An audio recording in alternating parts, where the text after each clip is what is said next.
The college basketball experience preview and picks episode for Sunday, November 16th on the Sports Gambling Podcast Network is brought to you by Underdog Fantasy. Yes, Underdog's hooking up new customers. Play just $5. Get $100 in bonus funds when you sign up with our promo code. That is TCE SGPN. So do that. And remember, as always, folks, to let it ride.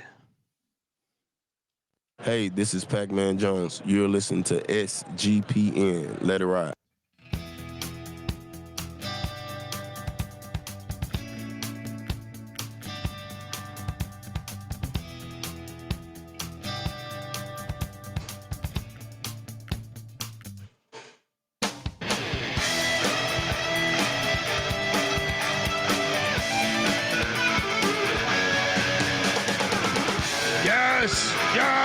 Yes. Woo! Welcome to the college basketball experience preview and picks episode for Sunday, November 16th. Boom. Currently sweating out games on the island every night is awesome. YouTube.com/the college experience. Jump on over there, hit that like and subscribe button. Because we got a lot to talk about here. A bunch of games going on or went on today. And for me, well, I need Hawaii to win to make sure I have a winning basketball day. So it was kind of one of those days, 500-ish. So, hey, excited for tomorrow. If you're wondering who the hell you're listening to, my name is Colby Dant, a.k.a. Pick Dundee. That's not a pick. This is a pick. He was raised in the land down under, where a man thinks on his feet, speaks with his fists, and lives by his wits. When Dundee happened, he was a superstar. And you're nothing but a chameleon, lemon-headed, coward, terrorist pussy. And I'm after you, buddy. You're going to pay for it. Good night. Fire day in football, but I mean, right now, currently sitting, I placed 31 wagers in basketball, and I am 15-15. It's like that Seinfeld episode. I always come out even, right? Let's go, Rainbow Warriors. We can do this. I am joined by my co-host. He is also the host of the College Baseball Experience, always serving high heat over there. And don't forget those slap shots to your fucking bank account on the College Hockey Experience every Friday night. Give it up for the great Noah Bieniek. How are you, buddy? I'm doing okay. Surely not as average of a night as you are. 15-15 is nice compared to 3-9 where I'm at right now. So my fourth or fifth losing day of the season. Again, I said it yesterday, which this is my first losing streak now, 2 days in a row of suckage, but overall still positive season. I'm going to keep that. November's always the hardest month, in my opinion. I actually enjoy it. I feel like I'm ahead of the general public. Yeah. I don't know. Plus, I just think there's so many neutral site games and shit. You know what I mean? Yeah, I didn't get to watch as much basketball as I wanted to today, too. And every day that I've had a losing day, I didn't watch many of the games. So I'm starting to figure out that's happening. You're bad luck. They're okay, basketball gods, you don't watch us? Fuck you. Correct. We're joined by third man in the booth. Yeah, hopefully you've checked out all of the stuff he's done content wise. He's writing articles. He's goddamn Michael Crichton of the SGPN. He's Tom Clancy over there. I feel like every time I go to publish one of our podcasts, I just see 10 articles from this guy. Yes, he's also been on a shit ton of previews and been rocking with us for a while. And he's rocking our T-shirt, which is available in the store. Give it up for Cannabis Capper. How are you, buddy? Colby. Honestly, I was just about to fire up round 2. I got a text from Mac saying, "Can somebody handle this for me tonight?" And I'm like, "All right, yeah, I'll put this down. You know, I'll talk. I'm not zooted. I'm not. You know, I'm slightly zooted, but not zooted enough where, it'll be a challenge to get through a show. So. Was Max text spelled correctly? Because I got a feeling he's at I just picture him in that EDM thing, and he's just like, he's got a mouth guard in, he's making out with some stranger, right? He's taking it out, and he's just like, he's like, oh shit, I got to do the college experience tonight. Everything, right? He's just listening to some fucking techno shit, hey, babe, some I'll house give you music, the college experience tonight. Hey baby, they call me Moneyline Mac. Eat shit, Pit. Yeah, eat shit, Pit. Eat shit, Pit. And then he's just like, oh shit, let me pull out my phone. And he's just texting, right, while he's doing this. Capper, can you do the fucking show tonight? Right? Everything's spelled mostly correctly. I'm looking live at another rave. So the impression that you just did might not be completely inaccurate. Although I have a feeling he's chanting, "Eat that ass, eat that ass." Dude, the thing about he didn't strike me as a guy that would be at a fucking rave. I mean, I've met a lot of different types of people in my life. I like to think, at least. And I mean, when he showed me that photo, I was just like, wow, did not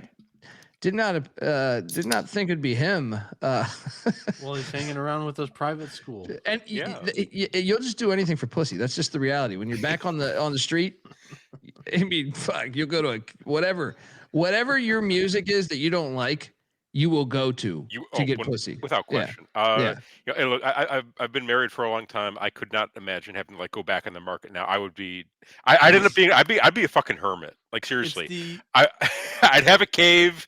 I'd have a computer, but I'd be a fucking hermit because I have no interest in going back on the market. God bless Mac for trying. God bless Mac for doing what he's doing. I respect it. It's the easy way to stick out. Like if you're a country West Virginia boy, and you go to a EDM place, you're gonna stick out. And if you're able to hold your own, that's a positive thing. Whereas if you go to a country bar, there's 40 other Moneyline Macs that are there. Yeah, that's a good point. That's a good point. Sports. I could just picture all the girls at that shit being like, "Oh, we have a fresh fish, right? Give them some of this. Hey, snort this. Take this, right?" Oh man, fantastic stuff. Now, as far as today, I'm 6-5 in college hoops. I also had a fire day in college football, but I would love to have. So I'd love to have a little bit of profit. I get this. If Hawaii can get across the finish line, I'll be in profit tonight. So I think we're all sweating it, honestly. Yeah. Let's get to. Oh shit! I just dawned on me that I didn't even load the fucking slides. But let's start with the ones from yesterday because whoa. You adjust the background. We're in the Matrix right now. There we go. We're like, I feel like that was the background was like it's like a set, like an 80s or 90s movie when you just didn't have good CGI and you're like traveling to outer space. Can you go back to that background, Bieniek? Yeah. Like, come on, this is perfect, right? We're at like warp speed right now. We're at warp speed on the college basketball experience. We're gonna give out the winners tonight. Hold on. Here we go. Yeah. Slightly able to move. There we go. Now I mean, come on. That's moving in time. Yeah. You know who's moving in time is the Coppin State. Why didn't I bet this? I know why I didn't bet this because Coppin State's been fucking horrible all year with the exception of the season opener. We faded them and made money, but I did pick this correctly. I just thought this line was ridiculous for South Alabama, but I didn't have the courage to bet on Coppin State because you just, frankly, never know if they're going to show up or not. This honestly, is a 10 point win. Yeah, they've played like 87 games in the past 3 days. I had no interest in this game. I guess I would have been on Coppin State if you had put a gun to my head, but thankfully nobody did. So yeah, thankfully it wasn't standalone or it was going in. I would have had to gone in, but I would have hit. So of course it works out that way. Did not watch any of this. I don't think any of us did, right? No, nobody watched this. There was nobody at this game. I don't even know that it happened. Shout out Rocco for watching it and calling it. Yeah, I mean he's the man. Man, this thing closed at 18.5 too, so it went up. It went up after us. Adam Olson for South Alabama, 25 points, 3 boards, 3 assists, 4 steals. Take that, Larry Stewart. You played in the NBA. I'm on my way, says Adam Olson. Next up, we had Marshall and Virginia. I did not bet this game, but I did take Marshall, and I was fishing for a potential bet last night with these guys. I felt like I was like, let's see what they say. Maybe they can talk me into betting this. Well, thankfully, my colleagues, as we say here on the show, talked me off potentially. Well, I mean, I wasn't all the way bought in, but I thought there was potential for them to talk me into it. 26-point win for UVA, 104 points. The scoring continues. A UVA fan's got to be like, what the fuck's going on, right? Because, I mean, you were scoring like 50 points a game for like a decade. And now you're putting up 104 against a decent undefeated Marshall team. Your thoughts, Capper? I almost fired on this. I saw the line went up to like 22 and a half, 23 and a half this morning. On what side? On Marshall. Yeah. I would have fired on Marshall if I did. I stopped myself. I'm glad I did because I would have lost. But Virginia, I'm about ready to buy back in. This new look Virginia. They brought in the point guard from BYU, Dalen Hall, Malik Thomas, who I liked a lot at San Francisco, and the two European bigs. Like I don't know if they're legit. They haven't really played anybody yet. So, and Ritter he's the real deal. De Ritter, yeah, but they also have the other kid, the big Belgian, who Grinlow. Yeah. Well, they play Northwestern and Butler next. So we'll see. Northwestern isn't a test, but Butler might be. Tice de Ritter, he grew up in Greece, and at like 17 years old was playing in the best league in Spain. And he's legit. He can ball. He comes over to America as a 21-year-old who's already played pro basketball in Europe, and he's a freshman. Go figure. Good for him. Stay at school forever. Shout out to Ryan Odom though, man. I liked the hire, the fit. Obviously, he used to be a ball boy there, but at the same time, I thought it might take him a little bit. I mean, I know this is still Marshall, but they look good. Yeah. They look good. You know, it's different, but it's it's looked good so far. Yeah. Yeah, and Marshall's had an impressive year so far too, so that's a good win. It is.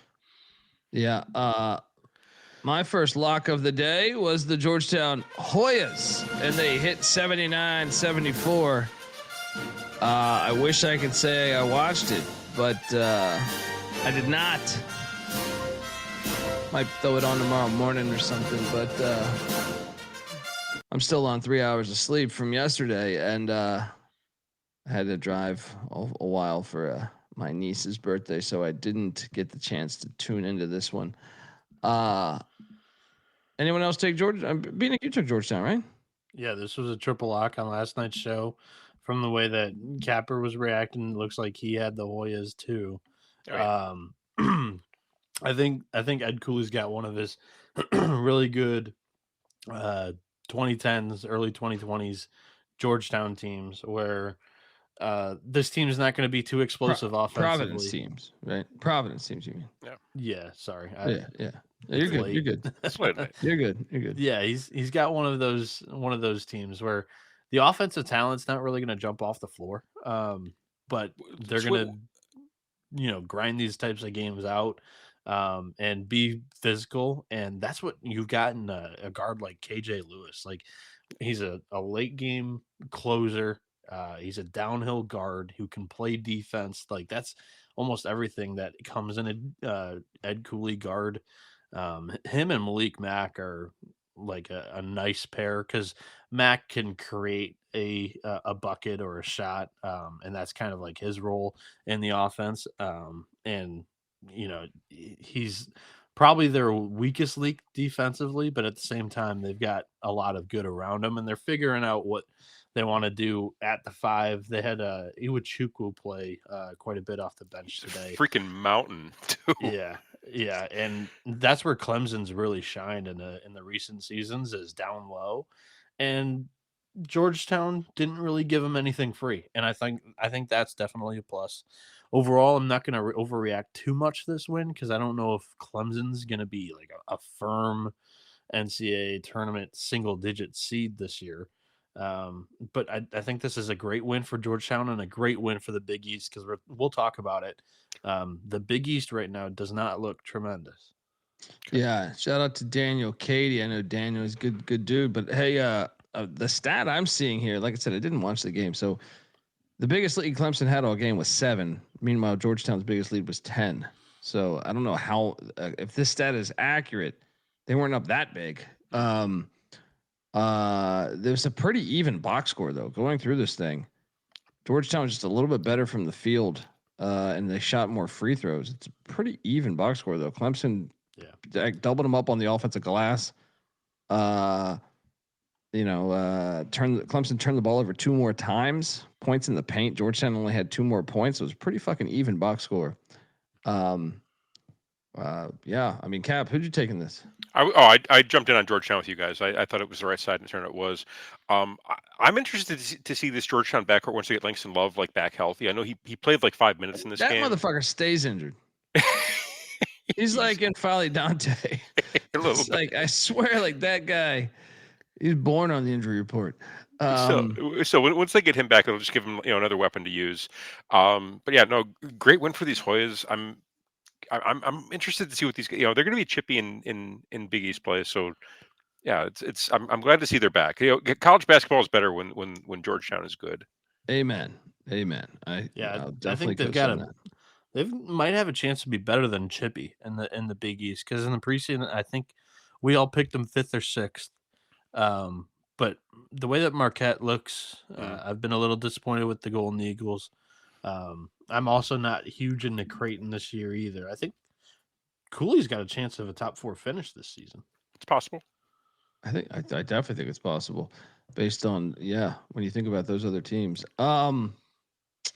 Next up, this is me and Mac double lock. The Ohio Bobcats lose by 25. They're getting 31.5. What the hell was this? I think I projected this perfectly. Didn't I say they would lose by 24 or 25? And they did. Yeah. I was off and running.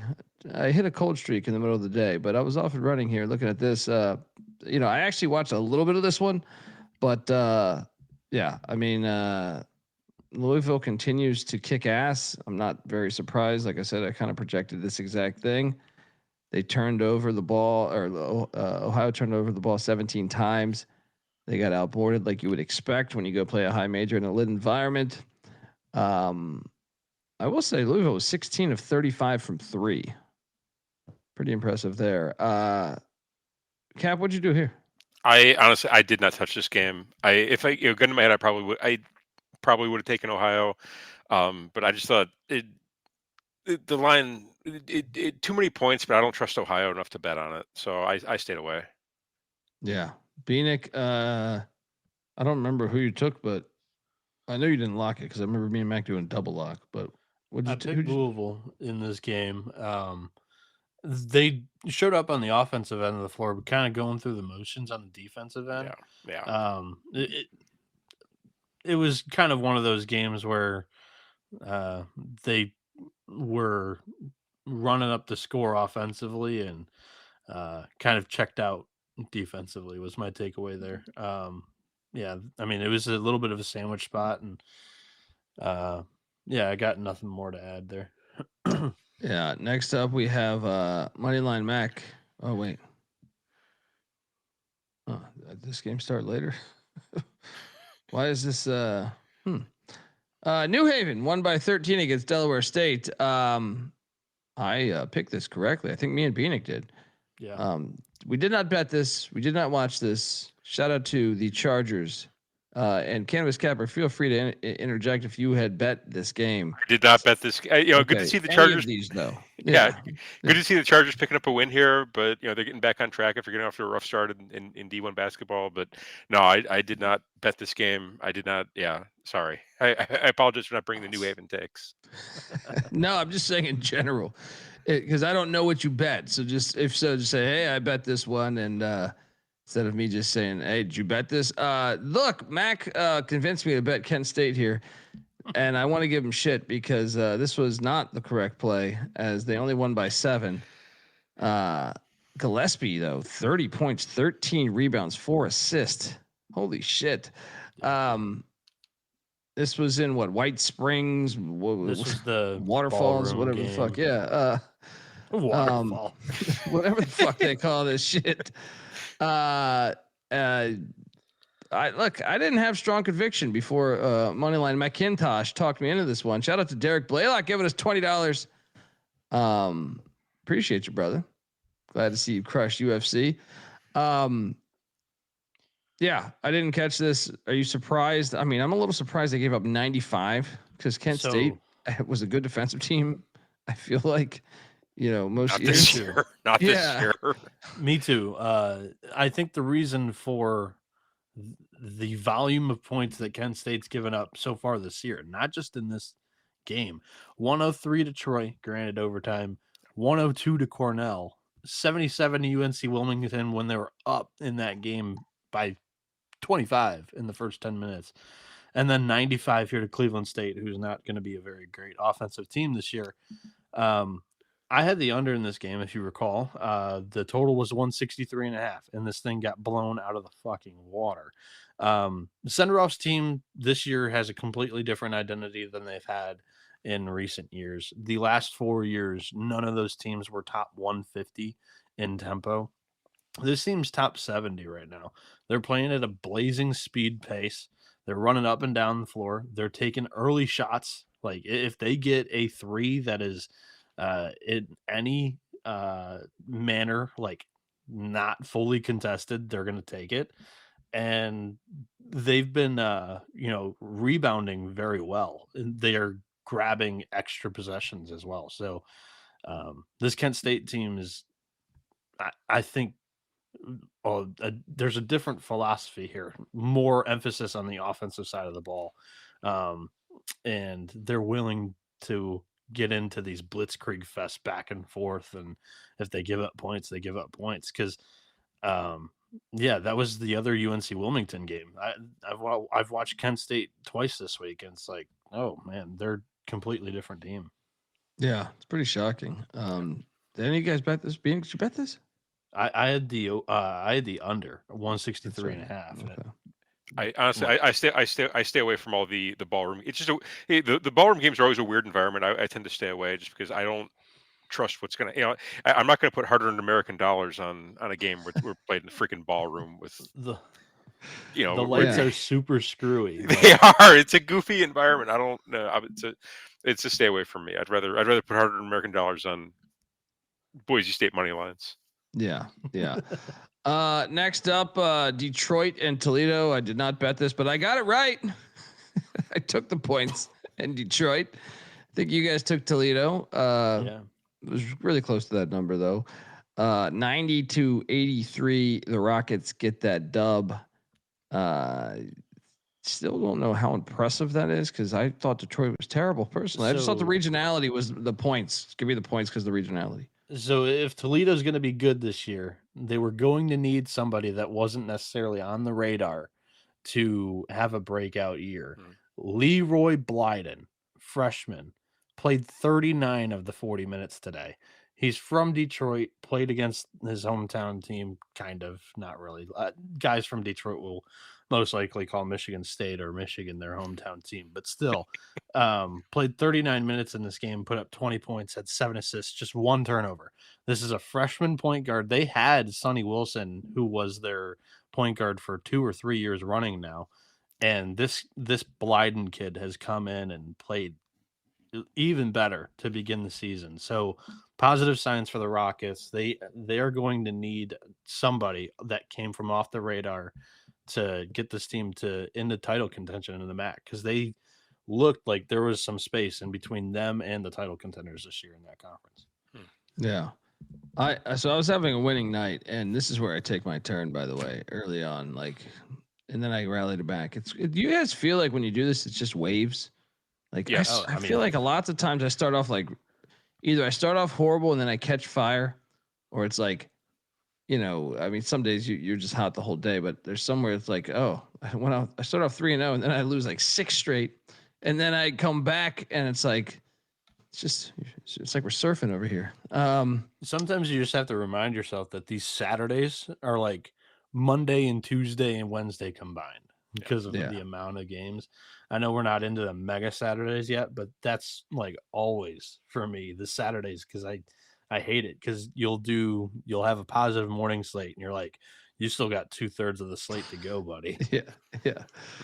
So this is where I took a turn, and I think all three of us took a turn here because we locked up Boston, and Merrimack just goes in there for the second straight year, sticks it to him, cracking the Case Gymnasium wide open. 91-79. This was never close, too. No. Dude, they hit 19 threes. They shot 63.5% from deep. It was like Kavar Kennedy. Listen to this stat line, the guard for Merrimack. 16 points, 11 boards, 8 assists, 2 steals. Damn near a triple-double. Kavar Kennedy. We didn't give him a fucking game ball. He's a freshman too, by the way. Yeah. Maybe I need to pay more attention to Kavar Kennedy or Kavar Kennedy. This I didn't watch the game, but I was score monitoring, and we were never in this. I feel like no. Honestly, I this is one I had written up for SGPN in the article because I thought Boston has looked solid, in all the games. They had the big win against Northeastern, I think. And Merrimack, I want to say this was either a back-to-back road spot or the third straight road game for them. And they looked rough. They didn't look that great against Charlton. So they did not. This is the third. This is like the third straight road game for them. So I thought, tired legs going to Boston. Boston's look good at home. Smash spot. No, smash spot for Merrimack. Yeah. In fact, my Boston parlay was all horseshit. Next up, is outrageous. That's ridiculous. It's an avalanche. Tip your cap. Well, LaSalle, I'm done. No more of this shit from Moneyline McIntosh. I'm blaming him on this one. I was thinking we're on the same page. I had this one thought prior to the episode of I'm going to go in on this little brother in their city, but Penn State, credit to Mike Rhodes, who I think is just a very underrated coach. 14-point win for Penn State at the whatever the fuck they're calling the Spectrum these days. Yeah, I'm out. All right. This is twice in a row. I got burned on LaSalle, so I'm out for a little bit. This shipment is not the same. All right. Yeah, this score got dressed up a little bit too. So, I did bet Penn State on this. I went to fade LaSalle. They look so rough in their previous game. I was not on. I did not think the shipment was going to come in, and sure enough, shipment got caught in customs, man. Yeah, the shipment's being snorted or with Moneyline McIntosh at the rave right now, whether snorted or inhaled or whatever the fuck you want to say. Probably butt chugging. Oh no. Yeah, good pick though. If you had Penn State, good pick, man. I did.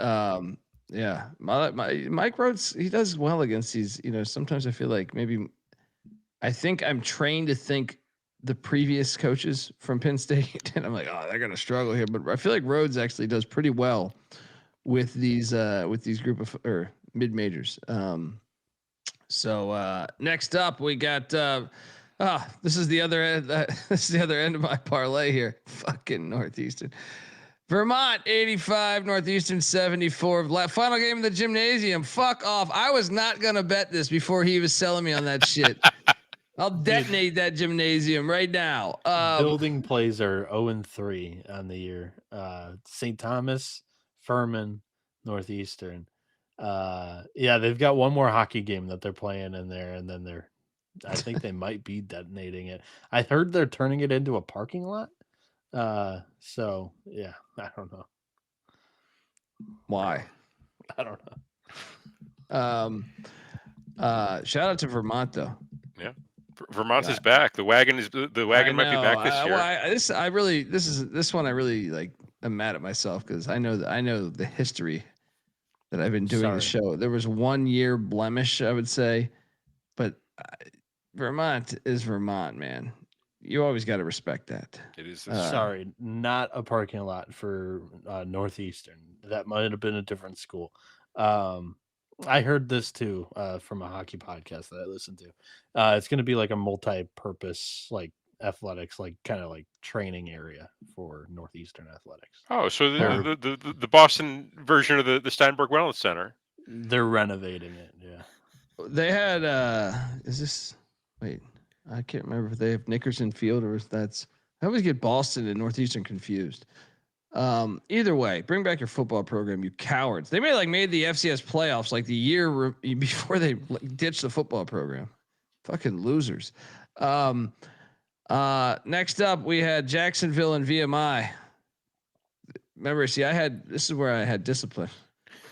They were. He was trying to convince me to go in on VMI, and I was like, no. I'm just Jacksonville goes into what the fuck is this stadium called again? The Hall, Cameron Hall, and gets a win by 2 as a dog. So shout out to the Dolphins for getting that dub. No, we don't need to talk anymore about this unless you guys bet this game, right? The only thing I want to say is that the ASUN, I love the ASUN SoCon challenge. I think it's it's fantastic they do that. Get it off Saturday. Get this in during the week so we can get eyes on it. Amen. Amen. I would love to watch these games, but with football, and high major college basketball going on, there's just no way I can. It's hard to even. November's really challenging, also too. So it's like if you take advantage, like in my opinion, they should schedule more aggressively in November because you're not on Mondays, Tuesdays, and Wednesdays because you won't be competing with that much college football. Yeah. Guys, Utah Tech's down 3 at the 7-minute mark. What's happening here? Hawaii's played like 87 They're down games. 1 now. Gosh. Oh man. Let's tear up these tickets. The fuck is happening here? Next up, we have UMKC Texas. UMKC actually covered this. I didn't bet this, but I'm a little surprised about that. Talk about your sleepy spot. I think Texas realized they didn't need to try to beat UMKC, so they didn't. Yeah. Third straight 300 team in KenPom. They've got a 4th straight coming up. They're just cooking the books. They're sleepwalking through November. Yeah. Cooking those books. Stony Brook and Yale. Look, I didn't bet this game, but I tend to think I was tired last night because I picked Yale. What am I doing? I need to follow my system. Yeah, that's not your rule. Yeah, I don't know what. I didn't bet it, so I don't really give a fuck. But I was thinking about this. I was like, what? I took. I must have been tired because I don't remember taking Yale minus 18.5 on the picks page, but I did it. Stony Brook only loses by 7 to Yale. Shout out to the Bulldogs though for winning that. And then this game, Chattanooga. We didn't bet this, but man, 18-point loss to Gulf Coast. Bieniek, you picked Gulf Coast. Me and Mac picked Chattanooga, and good lord, I did not foresee. Is Chattanooga really? The SoCon sucks, dude. What happened? I love the SoCon. Chattanooga lost basically their entire NIT team from last year, so it was going to take them a little bit of time.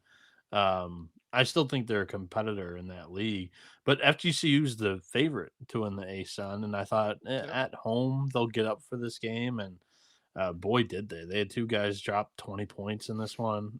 Barno had 20 and 8 assists, and then Konieczny had 24 and 7 boards. So both of those guys had a pretty damn good day against the Mocs. Yeah. Shout out to Dunk City. All right. Now we did triple lock this and we ate a pile of shit.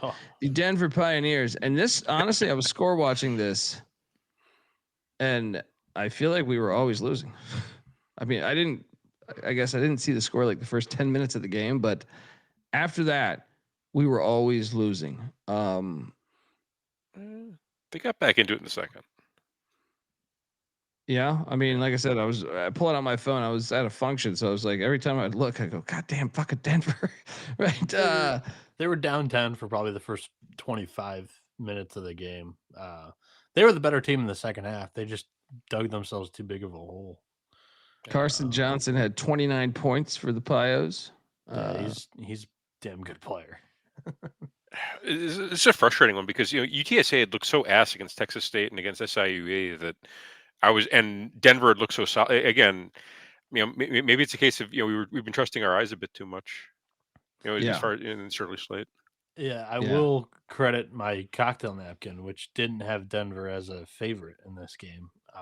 and I was like, oh, maybe I'm even underrating these guys a little bit. Well, this line stunk because I was surprised at an AAC team like Denver. I get it, like they went out into the D2 route, but I was like, how the fuck are they? Like UTSA was not terrible last year, and then I was just like, I felt like the coach was building the culture there, so I was like, man, that's surprising that Denver's laying points.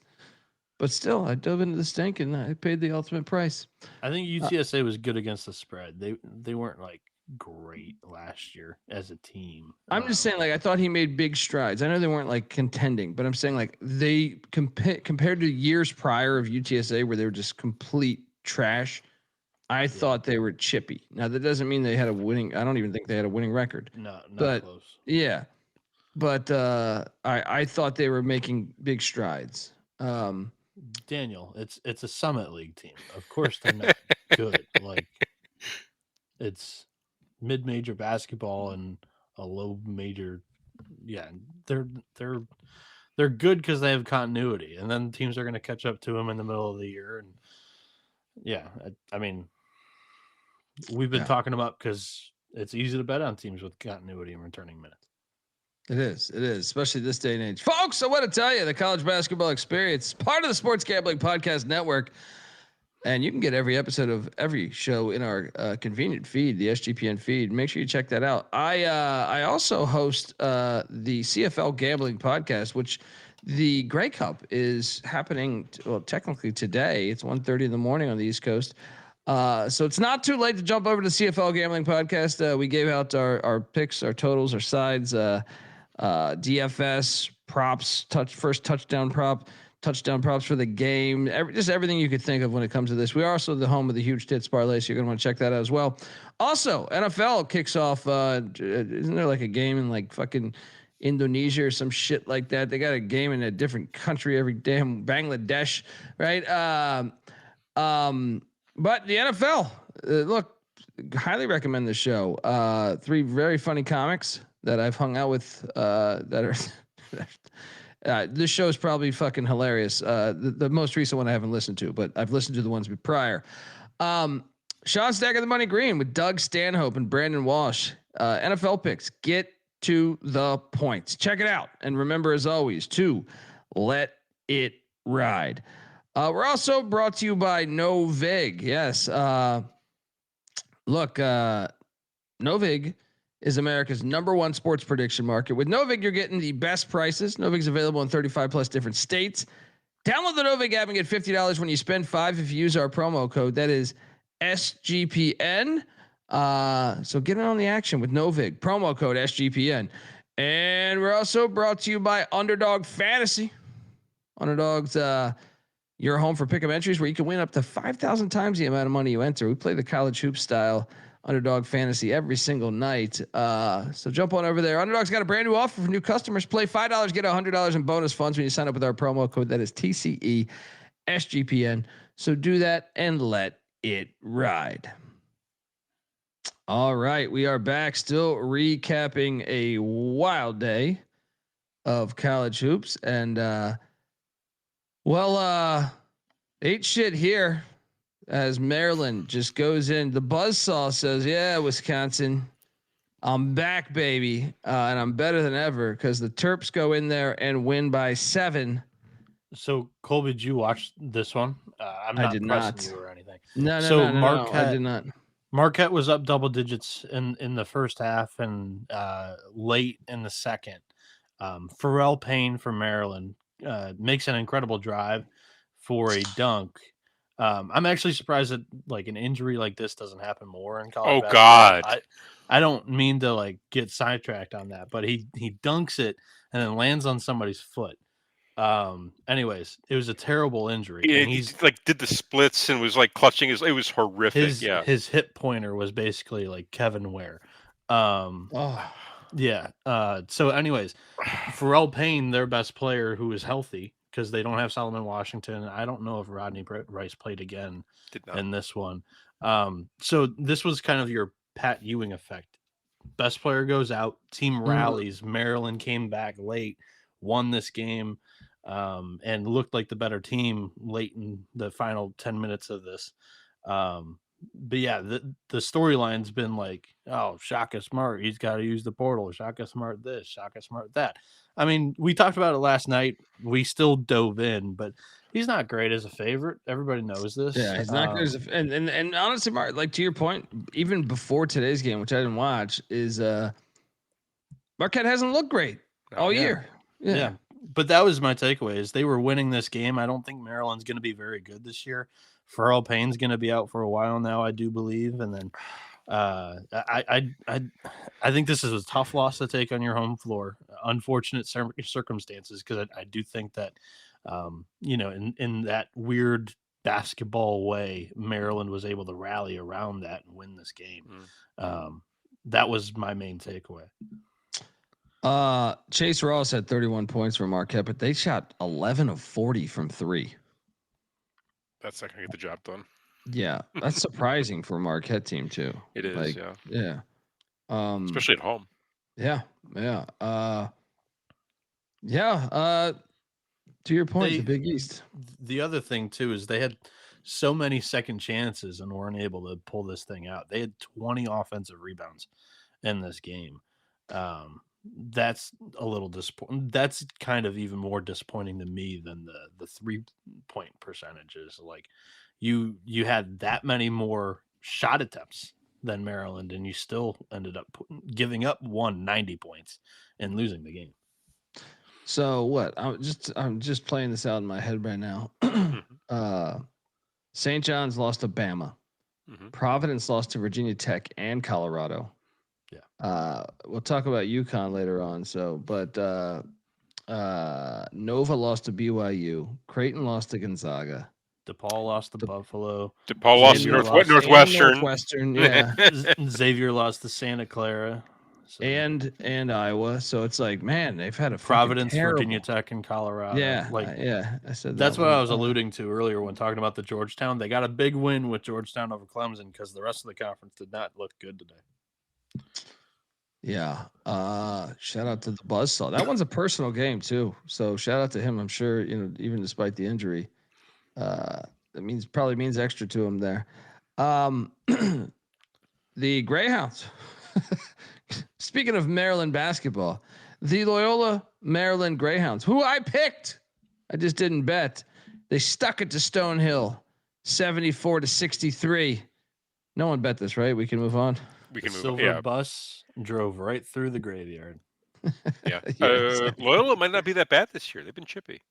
Let's go. We also had Wofford go into Blarming and win. I did not bet this game, but I actually picked Blarming, and Wofford went in there and won by 8. That's score one for the SoCon. They need one. Anyone have anything in this? Right? I was on Wofford just because I saw them look.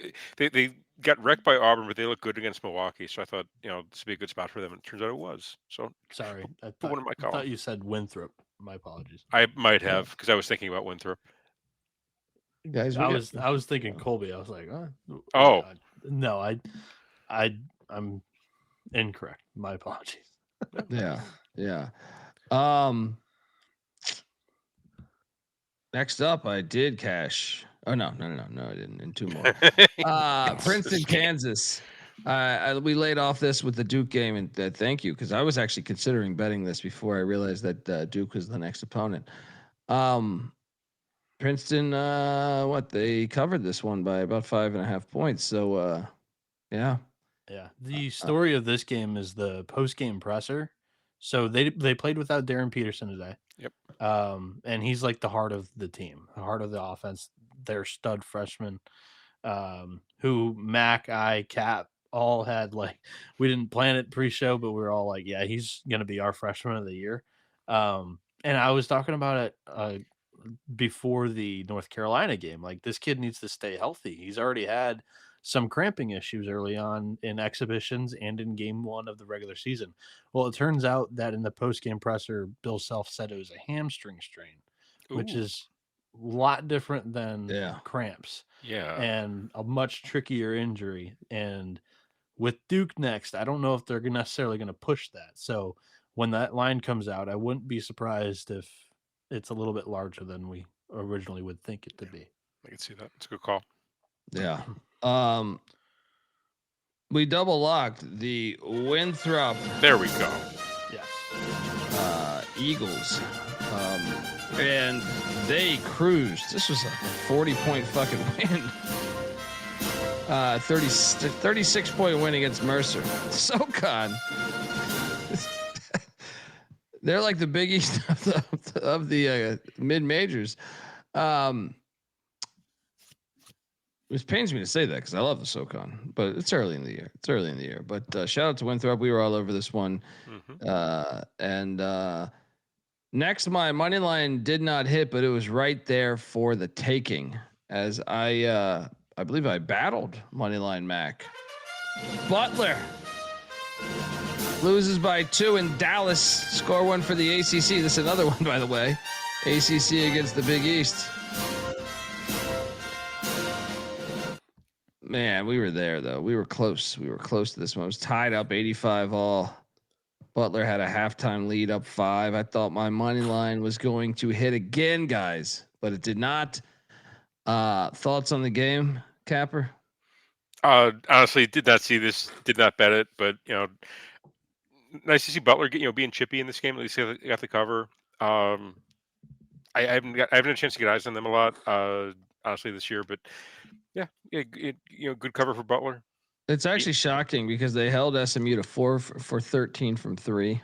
They only shot. I mean, they didn't shoot a lot of threes, and then Butler was 45% from 3. It's like, how the fuck do you lose this game? Because the rebounding edge was dead even. If anything, Butler had 3 more offensive rebounds than them. I think it really came points in the paint. SMU 62, Butler 30. That's how you lose the game. That's surprising. I mean, Butler's got the power forward from Gonzaga, Michael Ajayi. He's been a wagon in underdog fantasy plays. His rebounds, they've been putting it way under. But it's surprising that they're so soft on the inside. He's more like he's playing a little bit of like a point forward type with Butler. Yeah, he and Jalen Jackson, who's the Purdue Fort Wayne transfer, both of them are kind of getting a lot of the usage in the ball handling department, I would say. I didn't get eyes on this game either. It was on the CW. I'm not discriminating against that network. I like their sports package personally. It was just like when I'm in my command center, I'm not thinking of going to the CW, and I dropped the ball. But dude, tell me their presentation isn't good though. Like I think they're good. Like their camera quality. I don't know. Was it me and you guys having this conversation? Or was it Sean and Ryan? I always talk about Peacock and NBC's camera quality and production. And but like ESPN's is trash. ESPN's is like the worst of all of them, right? And I'm always like, how's that happen? Your job is to cover sports. I've told you like my experience like with ACC Network. Like ESPN has so many camera crews that they're sending across the country, especially on a Saturday like this where you got football and basketball, that sometimes they're using the in-house equipment in filming and stuff like that. So that's the tougher feeds with like if it's not like a crisp quality, that's your easy answer why. And it sometimes happens just on a regular college basketball Saturday, especially like in the mid-major slates. But for this game specifically, kind of leaked through the cracks. I caught the final minutes of it. Boopy Miller had a really good day today, 23 and 12. He had 12 assists. And a game winner for SMU late. It was a great game. I was wrong. I had the ponies here. I laid it. Also, shout out to B Solich.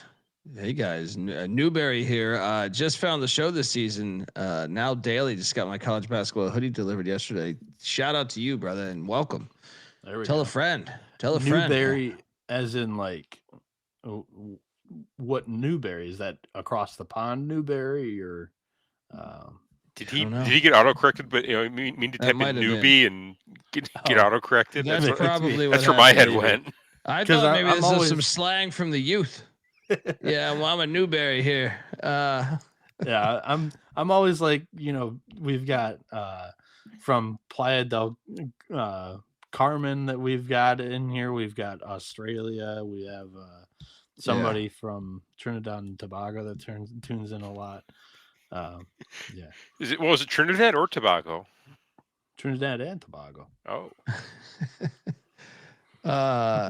Tell me he hits this. Okay. We're definitely fucked. It's been cooked for a while, Colby. Yeah. No, but I wanted them to lose outright if they're gonna lose. If we're gonna lose, I want the team to suffer. Yeah. Next up we have the Battle of Chicago, the real Battle of Chicago, Capper. UIC. Chicago State. It didn't deliver, or it didn't disappoint. It didn't deliver. UIC both can be true. 67, Chicago State 63. I don't remember what the hell the line was, but they gave us another instant classic. I want to say it was double digits for UIC. I want to say it was like 9.5, 10.5 for UIC, wasn't it? Yeah. Chicago State, they're not that bad. Oh, that's my seriously. That's my takeaway. They're okay. No. This is a hometown take, Bieniek. Okay. No. Okay, so there's like Valley level, and then there's like a couple. There's like Chicago State. Like it's bad, but like last year they were like Valley bad. This year they're like Detroit Mercy bad. I hope. I mean, they should be better. They're starting their football program next year, so they're like my favorite team. Bringing it back. Yeah. So let's go. They played a hell of a schedule so far, and they've got Minnesota and Iowa next. I'm throwing this next one on. Shout out to Nick in the chat, by the way, who was at the Santa Clara game tonight. Man, appreciate you tagging us in that, brother.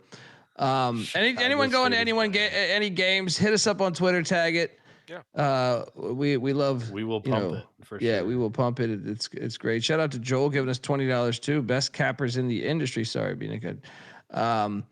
Thank you, man. Appreciate you, Joel. And I'm mad at Bieniek and Mac. I really am. Because I came into last night thinking this was a possible lock. And they won by 15 against Air Force. So I felt I should have. But sometimes you keep like a list of 10 that I'm like, I wonder if these guys are on the same. Are they thinking the same thing I'm thinking? Nope. I was thinking correctly though, but I backed away. Air Force is fucking terrible, and I can't. Mac might have locked up Air Force. Did he? I think he did. He never fades the troops, does he? I can text him at the club. Let me ask him. Were you on Air Force? It's not important. Yeah, I don't know. Next up, we have Hava Drilled Army. This is another one I was considering. They won by 23. Army is not good, and yeah. And then this one, I love how this line they covered but only scored 44 points. It's hysterical. I mean, my first, I took the points on New Hampshire because I was like, fuck this. George Mason like laying 24 or 23 and a half, whatever it was at the time. I was just like, I love George Mason. I have a shirt. We have a shirt in our store to start their football program, which you should buy. Because I want them to look. They're like one of my favorite teams, and it's like, I just was like, it's almost what team was it the other night that I was like, who the fuck? How are they favored by this many points? I don't think they should ever be favored by that many points. Great defense though, 44 points for New Hampshire. Wow, Tony Skin. New Hampshire's also really, really bad this year. Tony Skin effect. With this line stunk. All the lines that stunk to me, I still went in on a couple and I paid the price. Luckily, I did not hear. We knew this one stunk by both these teams that have had investigations over the years with college hoops. Boston College score one for the ACC as they get a road win at Temple, 76-71 after the Central Connecticut State loss. I think Mac did lock BC. The more I think about it, I think he might have. Are you shocked at this outcome, Bieniek? No, I'm not. I actually think that the expectations were super low for Boston College, but they've been okay. They lost at home to Central Connecticut, but in the games that I've watched them, I caught a little bit of this. I caught a little bit of the FAU game too. They haven't looked out of place, and that's more their talent level. In the ACC, they're going to only have like 4 or 5 wins, but Donald Hannon and Fred Payne are a really good wing duo that will outplay a lot of mid-major schools that they play.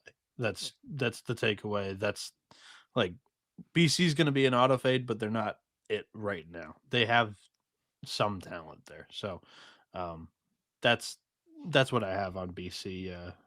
Overall, pretty even box score. Just Temple good road win. Yeah, Temple couldn't shoot. I suppose you didn't play this one, Capper? I did not. Next slide. We can All right. just slide along. Austin P was on Greensboro. Look, last night on the show, Mac locks up Greensboro. I didn't do anything, and then this morning, right before I did the football show, I'm loading up bets, and I go, Mac's probably right about Greensboro. I'm going to go into Greensboro. Of course, his Governors go into Greensboro and win by 6. Circle of trust here. Fuck you, Greensboro. How about that? Killing me here. Greensboro. They're a bit of a name from their run last. It was last year where they had like a nice run in March, but yeah, this is not the same. Not even close to the same team. They're kind of on auto fade for a while here. Who do they got on? They got. Is it Queens on deck? It is Queens on deck. Oh, smash play. My darlings. Shout out to the Govs for getting that win. Sela was at Mississippi State today. Yeah, they real quick, Colby. Yeah. The A-Sun had a day against the SoCon here. They go 4-4 on Friday and Saturday against SoCon teams in this, like, it wasn't like a full conference challenge. There was only the 4 game or the 8 games, but 4-4 for the A-Sun against SoCon's an incredible weekend. So big hit to the SoCon, to be honest, because UNC Greensboro, Citadel, Nuga, and VMI all lost. Yeah. They won the higher tier games. It was kind of like a MAC against Sunbelt thing, but the gap is closing there a little bit. Seriously, shout out to Christopher Caldwell. Says he's been rocking with us for the past 3 years, and also John in the chat saying Cannabis Capper's my spirit animal. Thanks, John. Thank you, John. Appreciate the shout out. Appreciate you. Who do you think Mac's spirit animal is right now? He's on some Molly. He's just well, based off of last week's episode, and then him texting Capper, "Hey, I need you to fill in." It might be like Lou Holtz X2. I like it. I think his spirit animal is the ass of the girl whose finger he's got inside of it right now. The imagery there is just like incredible. At a rave too, I can totally see it. Totally see it. Guys, this game was really close. Yeah, I think we should. You called it last this. night. Yeah, Chris Jans. Like, I should have bet it though. I didn't bet it. Man, this was like a 5-point game. I feel like with 2 minutes left. I mean, this was a winnable for Southeastern. The SEC dodges one here as Mississippi State wins by 7 against Southeast Louisiana. Okay. Would you consider K-State a look-ahead spot for Mississippi State? I kind of wouldn't. Not really. Not really. Maybe tiny, but they just can't score, dude. It's a sleepy spot. It's a Saturday game. There's a football game on like later in the afternoon, so I don't think anybody was paying attention. So yeah, it's a bit of a sleepy spot for them. But you're right; they cannot score. Common Jan's performance. Colby, now that I am thinking about it, I do remember you being tired last night because I set you up on a tee to talk about the BYU crime pays DUI. And you were like, nope, I'm not having it. Let's get the show going. Well, I'm more tired tonight, man. This is the shit. This East Coast shit. This time zone shit is terrible. It's kicking Dundee's ass. I wrote my senator saying, we got to get rid of this time zone. Right? Daylight savings can kick rocks too while we're at it. Shout out to the chat though. The chat, they keep us going. Yeah. And I mean, I want to shout out specifically Daniel Pruitt here. Early season college basketball and college football seems easy to bet from my experience. ECU makes me believe that Pirates are gap-toothed motherfuckers. Pirates are definitely gap-toothed motherfuckers. Great comment. Hope you laid the 2.5 today against Memphis. That's 9 out of 11 against Memphis. Their fucking FedEx blood money.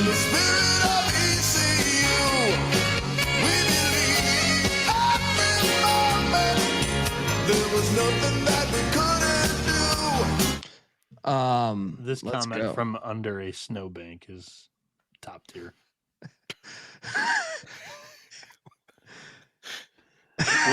Where's T? Okay, I'm an old man. Where's TO? Toronto.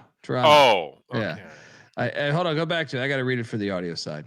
All right. I got roofied at a strip club in Toronto one night. My bank account said I had a good night. Shout out to 357 as well, who said we got to get me on Hawaii time zone, and hopefully you guys listen to the football show too, because I did take Navy on the money line as a double-digit dog. Fuck you.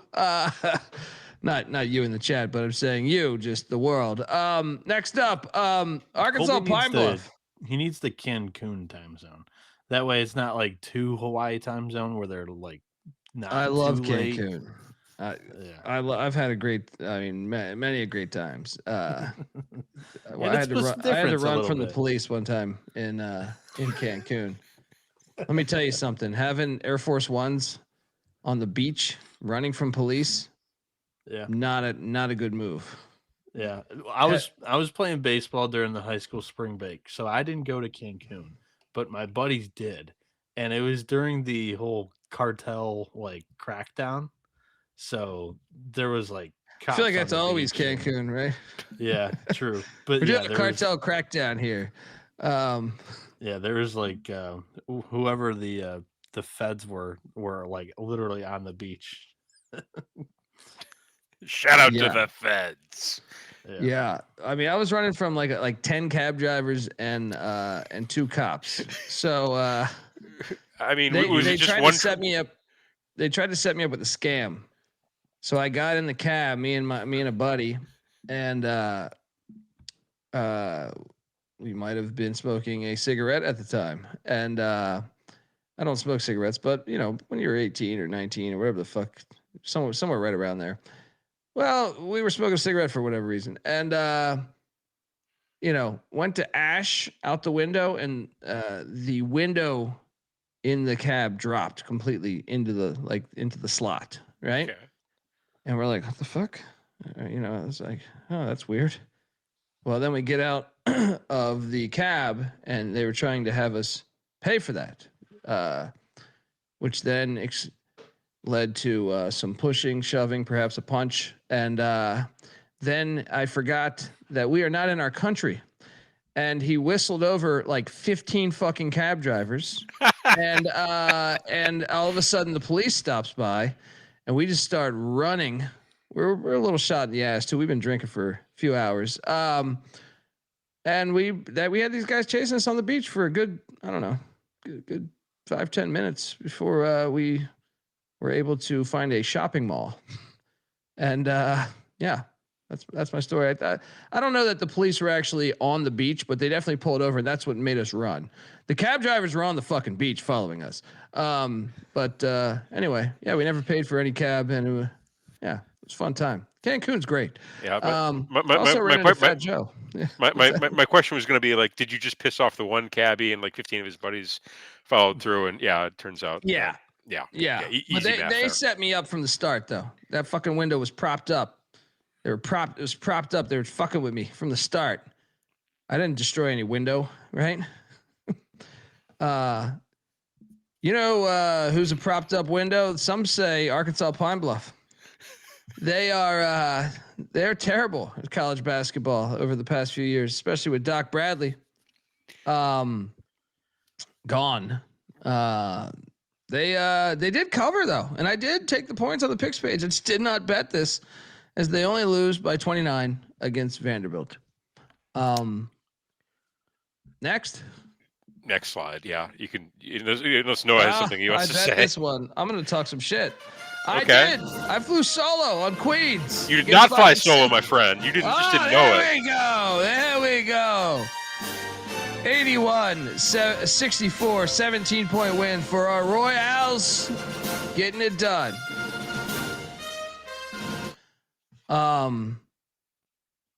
This was I did not watch. I score monitored from the event I was at, or whatever you want to say. But Queens, Queens is good, dude.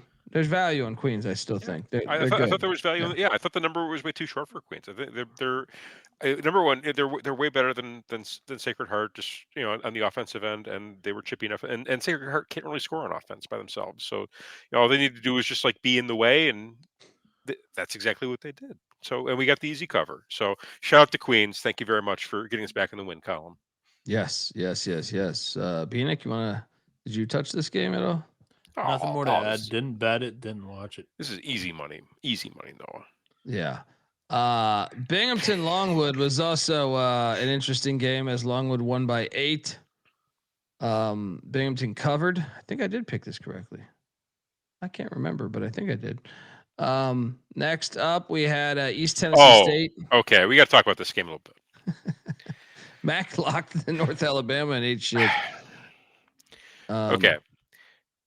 Yeah, so North Alabama, they were 16-1 at home last year. The place has been a fortress for them. I was North Alabama catching points in that building. Get the fuck out of here! They were down 15 at the half. North Alabama or ETSU? Oh yeah, I'm sorry. ETSU was. I'm sorry. Yeah, ETSU was down. Yeah, I didn't get eyes on this one. I was kind of score monitoring on my phone. I saw that they were up 15 at the half. I'm like, oh, okay, this ticket's cash. Okay, article play is going to cash. I feel good for all my loyal readers. Nope. They sold it. I cannot believe they lost this at home. This is a rigged game, you think? Should I flag this one? I'd have to get eyes on it to I'm not going to call it anybody unless I see it. But North Alabama, I really like this North Alabama program, the way they built it. He's got the guards are super chippy. He's got bigs that can contribute. That home building has been a freaking fortress for them, and they kind of sold in the second half. And I'm sad that I lost this one. It's an interesting. I'm looking at the box score right now, and they better. How the fuck they lose this game? That's a great question. I'm looking at this. It's like, wait a second here. Okay. ETSU was a little bit better from the field, but North Alabama way better from 3. Free throw line. ETSU was 57%. North Alabama was 81%. They also shot 7 more free throws. They won the rebounding edge by 9 boards. Right. They won the turnover advantage. Oh wait, no, they had 14 turnovers. That's the one thing I would circle there was the turnover battle. It was just mostly a momentum game where ETSU started putting the basket in the twine and were able to build that. And Kanan Jefferson had 5 turnovers for North Alabama. I got my eye on him. I'm not ready to call the number yet, but I got my eye on that guy for selling here. I flew solo on this one right here, and I cashed St. Thomas. Again, you did not fly solo. You just didn't know it. You had a friend backing you up. There we go. These Tommies. I'm back on the whites. Backdoor cut here. Backdoor cut there. Off glass. Always. Tommies. Look, they were disappointing me early in the year because their staples were not as sharp as I thought, but they got sharp over the past couple games. Bieniek, your thoughts on the Tommies going into SEMO and flushing the toilet on these red birds, whatever the fuck they call themselves these days. What are you doing here? Or what'd you think of the game? I didn't watch this one. This was in the middle of the day that I had struggled to get eyes on some of the actual good games. The middle of the day games that I had on my TV all were blowouts. And when I turned this one on, or I didn't turn this one on because St. Thomas was up almost 20. This one was dressed up. Perfect chest pass to your bank account. Making their free throws. Got to make the free throws. Next up, we got Drexel and Syracuse. Syracuse won by 30. Did not bet this game, but picked it incorrectly. I took the points in Drexel. Bieniek, these ACC teams really are drilling these fucking mid majors. I feel like I don't even know that they kept the starters in, but I feel like they did. They played only 7 guys double digit minutes, so it was a short rotation for Syracuse today. Yeah, I had the points with Drexel too. Still, no JJ Starling for Syracuse. They're starting to get in rhythm without him.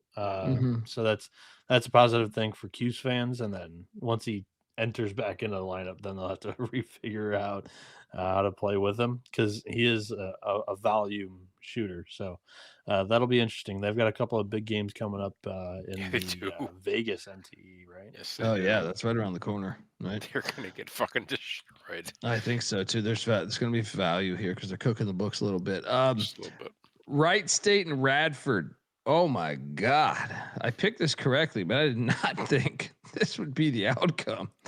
92-59. Woo! I'll be honest. I watched that Radford North Carolina game. I don't know, Tuesday night or something. I thought Radford was actually a little bit ahead of schedule. I thought, but could be, yeah. I agree with you here. there for sure. And the cocktail napkin had an edge on Wright State, and I was like, I haven't really seen Wright play great so far this season. So I was like, I'll sit this one out because I know Radford, spent a ton of money on that roster, but it's still like a new coach. But then again, I was like, Clint Sargent's only in year 2. But yeah, this was a ballroom blowout. Wright State, 92-59. Oh my! Yeah. Can we get shirts on that? That's another ballroom blow. I feel like that was reminding me of like a song in the 80s. Ballroom Blitz. That's right. Okay, there we go. I'm just like, what the ballroom blowout? Well, you know who else is looking for a ballroom blowout right about now at that rave? And the man in the back said, Wright State attack, another ballroom blowout. 92-59. They get it done. Youngstown, St. Bonaventure. You guys double lock this. I believe you guys hit. Play your music. Oh, was it Cap? Were you in on this too with Youngstown? I was not, but I'm looking forward to Youngstown's next game. Yeah. Bonnie's win by 4. Coach Schmidt got them still undefeated, but good call, Bieniek. And I don't believe I locked them last night, and if I did not bet them, so that sucks. Yeah, Mac. I think Mac locked it though. Then someone did, and shout out to John, who is this guy's a Penguin through and through, right? Yeah, there we go. Fun. I mean, like I said, I didn't watch, unfortunately, by having 100 games on Saturday. Even my 90 TV setup can't handle every college basketball game. Good. Yeah, they win or they cover this in Bonaventure. They win at Grand Canyon. Where did you have them ranked in the preseason? Middle of the pack, in the Horizon. Probably a little disrespectful. Yeah. They've got Toledo on deck, and I kind of can't wait to watch that game. I'm a sucker for the in-state shit, so am I. Yeah, I had Youngstown State 5th out of 11. Youngstown State's probably catching points in that game too. I bet you. I'll take them on the money line if so. I think I would. Ken Palm actually has them -1. So. Montana State. Okay. Sorry, Cole. I apologize. I was just excited. No, you're good. I'm fucking dude. What are we talking about? This isn't a goddamn Senate hearing or some shit like that. Talk. All right. No. Yeah. Montana State came into this one catching 15.5. I wrote this one up for SGPN. I was all over Montana State. They covered against Stanford and Colorado. They've been looking solid against these power schools. I thought they were going to look solid here again, and they did, and they covered, and I got a win on the article plays today, thankfully.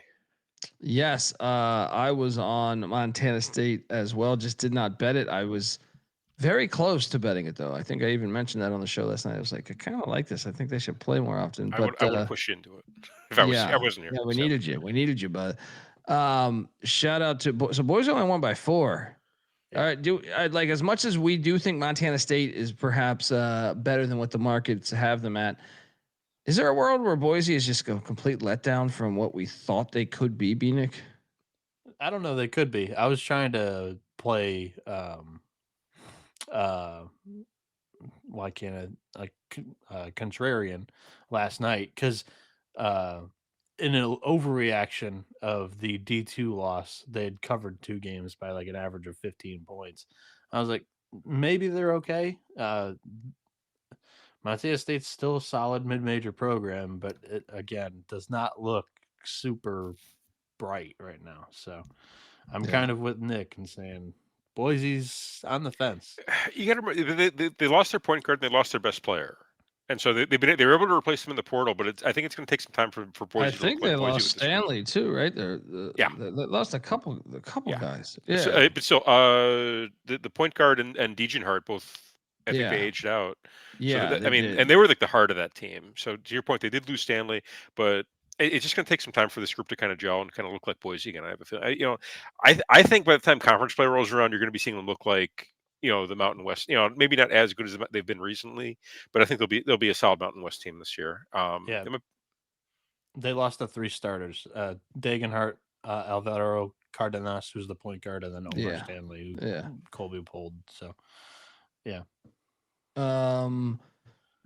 We cashed here, Bieniek, but holy fuck. Or no, was this me and Mac? I let you ride solo on this one. You tried to pull me in on it, and I was like, "Yeah, San Diego." You should have followed Dundee. Yeah. Because by the hook, I will say this: Idaho had a 10-point halftime lead. We almost lost the fucking bet. Good God.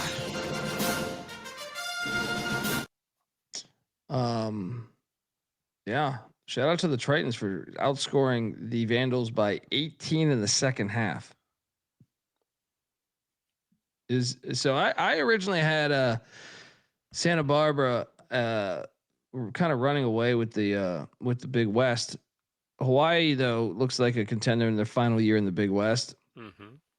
And then perhaps I did not give UC San Diego the respect maybe they deserve because they look good.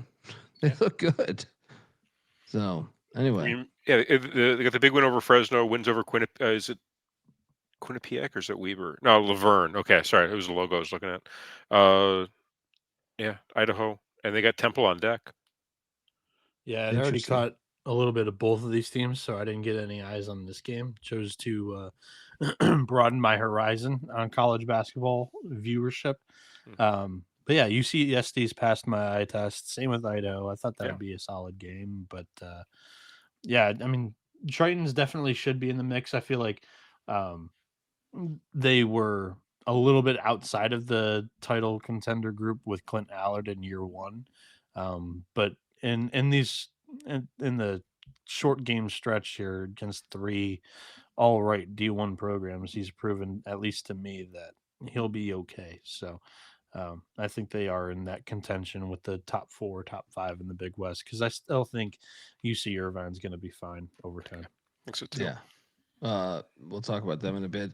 Mercyhurst, we picked this correctly. They got past Morgan State. And then I ate a pile of shit on this one as I laid the I cashed on this one, actually. I cashed on this one. Yeah, I rode with you. Yeah, I'm sorry. Maybe it was the Utah Tech thing I'm thinking of. Utah State won by 25 against UTEP. Sorry. I don't know why I was thinking in my head the line was 27. UTEP's terrible. Yeah. They can't score. No. I know this is a lit environment, but this was a problem at home when who'd they play the other day? I watched that game. They ate shit. I bet them. Can't remember, but they were in El Paso and they got absolutely shit on. Yeah, LMU. Yeah. The program's a mess. Yeah. Next up, we had the Battle of New Jersey, and the technology is, dude. I think the technology might be better than we think because the technology in New Jersey is winning. 12-point win, Bieniek, against Fair Dick. Fair Dick has also looked awful though. But technology in New Jersey has been awful for a while though. But I think they've plugged something in.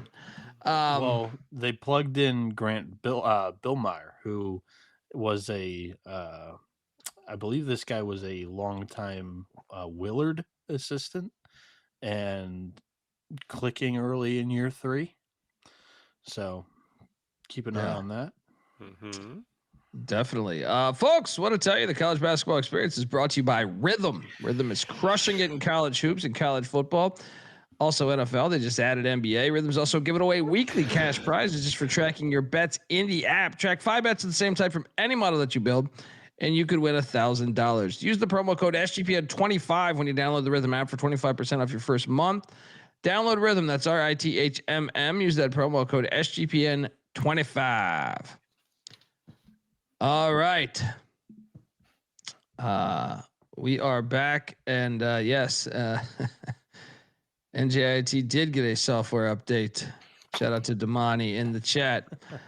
And shout out to Avetta. Avetta's always up on it, and she hit us up with a potential rig game we'll get to. Pacific, Cal State Fullerton. Pacific, I picked this correctly, just didn't bet it.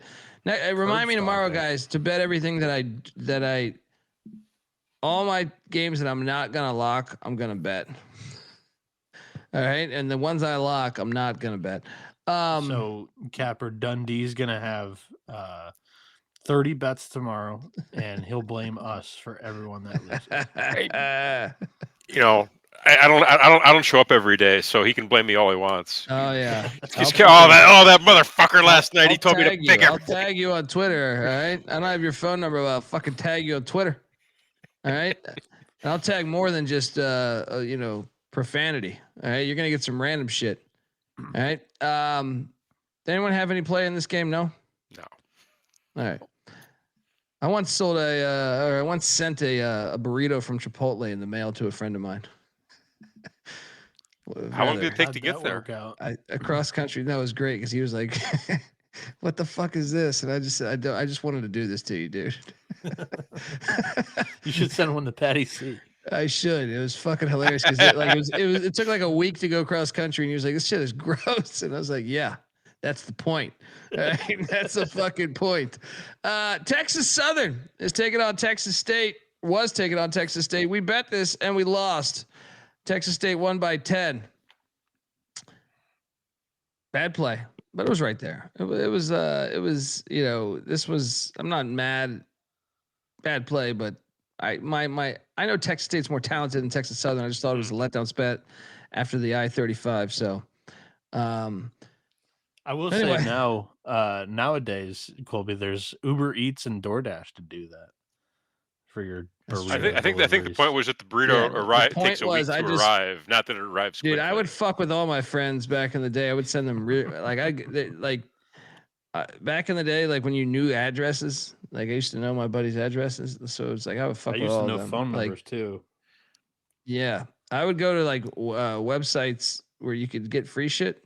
There's a lot of them out there. Back in the day, like I'm talking like 25 years ago or 20 years ago, you could get a lot like stamp collection catalogs and fucking Bowflex tapes and just I actually sent my buddy so much shit that his girlfriend that he lived with at the time hit me up and was like, "You got to stop sending this shit. It's so much shit in the mail that you can't.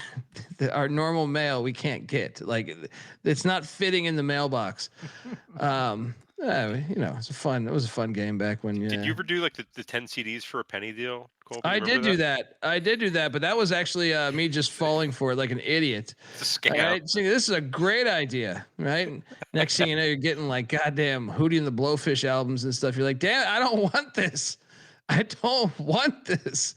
That was a great thing there. It looked cool because remember, in a magazine, all the other you'd see a magazine and like that was like almost like a cardboard page within the magazine. It was the hardest page. Like 200 albums like listed out, and you can like pick 10 of them, and you have to go through it and decide. Yeah, I got some really good. Like early on, I got some really good ones. The problem is, and correct me if I'm wrong, they start sending you their it's like you pick your own, but then they start sending you other shit, right? Because I remember, and then they started charging you for it. Yeah. Yeah, I was getting like this. I was like, fuck, I don't want this shit they're sending me. 10 CDs, 1 cent. The youth does not know about that. It seems so. I mean, it seems like such a great idea too. You're like, this is genius, Mom, you got a pen? Yeah, I tape a penny to it. I send it in. They send me albums. Let's do it. Next up, North Dakota, Riverside. Veta, was it? No, I don't think it was this game. I think it was the South Dakota game. No, it was this game, right? That we thought was rigged. Shout out to Moneyline Mag. You're looking live. This game, I can't remember if this was the rigged game or not. It was either this or South Dakota, but shout out to the Fighting Hawks getting their first win of the season. Good for them. Yeah. Next up, we had South Dakota didn't play, so it was that game then, right? It was that game. That line movement was crazy. By the way, Veta tagged us in this on social. We're flagging this one as a rigged game potentially in Riverside, California. There, so I'm not sure. It's so tough on the football day, so I didn't get to really examine this. The Nazis were taking on Murray State. We bet Murray State. And down went the Nazis because 20-point win for the Racers.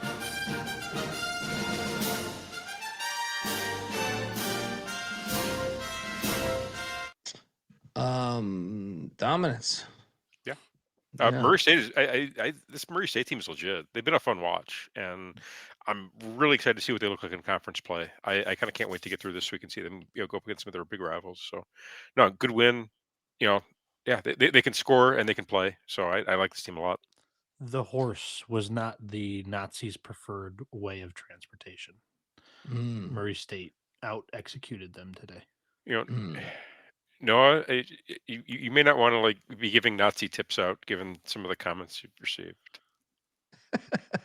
Just stay away from the Nazi references. Well, they're right there, but look, I always think we underestimate. Now that I live out here in fucking North Carolina, you go driving. There's a bunch of farms and shit with horses, and yeah, those creatures, man. We wouldn't be. I wouldn't be sitting in a garage talking to you if it wasn't for these goddamn horses years ago, putting in the work for us. You know what I mean? Shout out to horses. You're looking live at the College Basketball Experience Animal Talk. What do you think's more pivotal, to the history of mankind, dogs or horse? Be horse, wouldn't it? Right, but I mean, dogs though still smell shit. You can bust criminals and shit. They're hot on the trail. I feel like dogs, man's best friend. They're gonna help you save your life. Someone tries to break into your fucking house.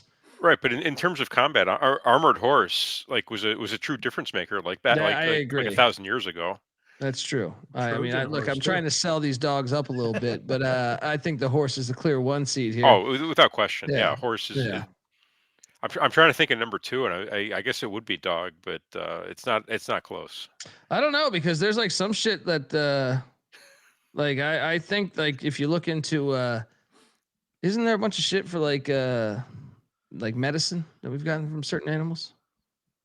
No, potentially. I think like pig valves or something like that. Is that what you mean? Yeah, there's shit like that. Yeah.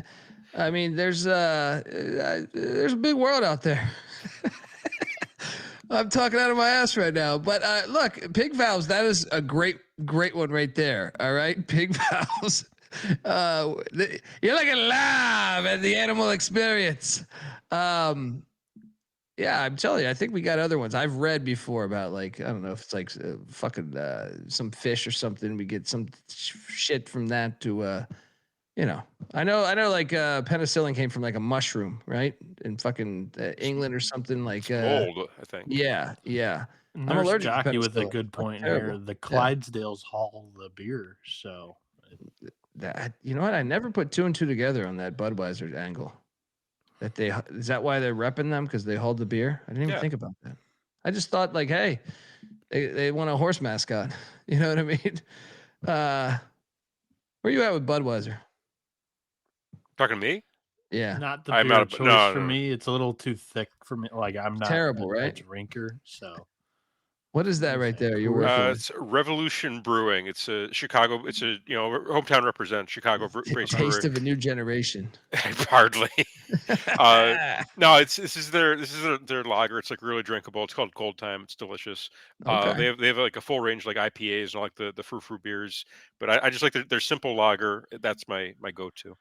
I like that shit too. All right. A simple lager is a simple answer for me. I don't need to get all crazy with that shit. Dude, I was somewhere, and like I went to this British bar, and this like they were telling me the special, and I guess I was like putting my son in a chair, so like I was like, yeah, sure, that sounds good, I'll have that. It's like a fucking like raspberry beer. It's fucking horrible, man. Like I shouldn't be admitting this, but you guys also know it, so why not say it? Like I'm a little bit of a pussy when it comes to beer. Like I enjoy it like thin, whether it's like Michelob or Coors, or I'm a liquor guy. Like either liquor or like a thinner beer. And no, for the record, you were not in fact a pussy in any regard. Yeah. I've been on a lot of shows. I don't consider you a pussy. So see, I've heard otherwise. You got a friend in me. Yeah. Next up, Old Dominion. Look at this fucking game. I lost money. George Washington just. They have been my kryptonite this year. Are they good? I gotta stop fading them. I gotta stop fading them. 4-0.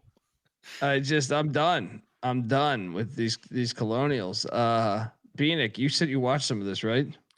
Yeah, I did. I had it on for a little bit. This was actually a game for the first 28 minutes, and then ODU went cold. They could not make a shot. It was 8 minutes of like 3 points total for ODU. It was brutal. They were winning this game around halftime, and yeah, they just completely fell apart. But George Washington, it's been a demolition crew so far this season, smoking Maine, American, and ODU, and then beating a really good USF team. Yeah. It's been an impressive start to the season for Chris Caputo in the bunch. They got McNeese next week too. That's going to be a banger. It just dawned on me that we have another person in the studio here. Oh no. I start talking about raspberry beer or some shit, and all of a sudden, are we capable of going to 4 right now? Doing a 4-way here? Are we capable? I'm not even sure. But we have already happened tonight. Moneyline McIntyre is freshly back from the rave. And he seems to be behind the scenes. We are working on getting him Moneyline McIntyre. Are you still alive? This we were talking about beers and Ubers / taxis, and it was just a bat call signal to Mac. Joining us on the college basketball experience is Moneyline McIntyre. What's up, buddy? What's up, guys? No, you got a Snickers bar? We're about to have a commercial here. I tuned in and I heard Capper saying, Noah, you're not a pussy. And that was the first time I was like, what the fuck is going on this show tonight? He's a nice guy. You said so last week. He is a nice guy. He's a nice guy. Now he's joining. He is a pussy. Yep. How you guys doing? Happy Saturday night. Doing great. Oh boy, I told you to take I told him to take the night off. I can't take the night off. The Mountaineers lost, so I wasn't too shit-faced, and it's just another Tuesday for me.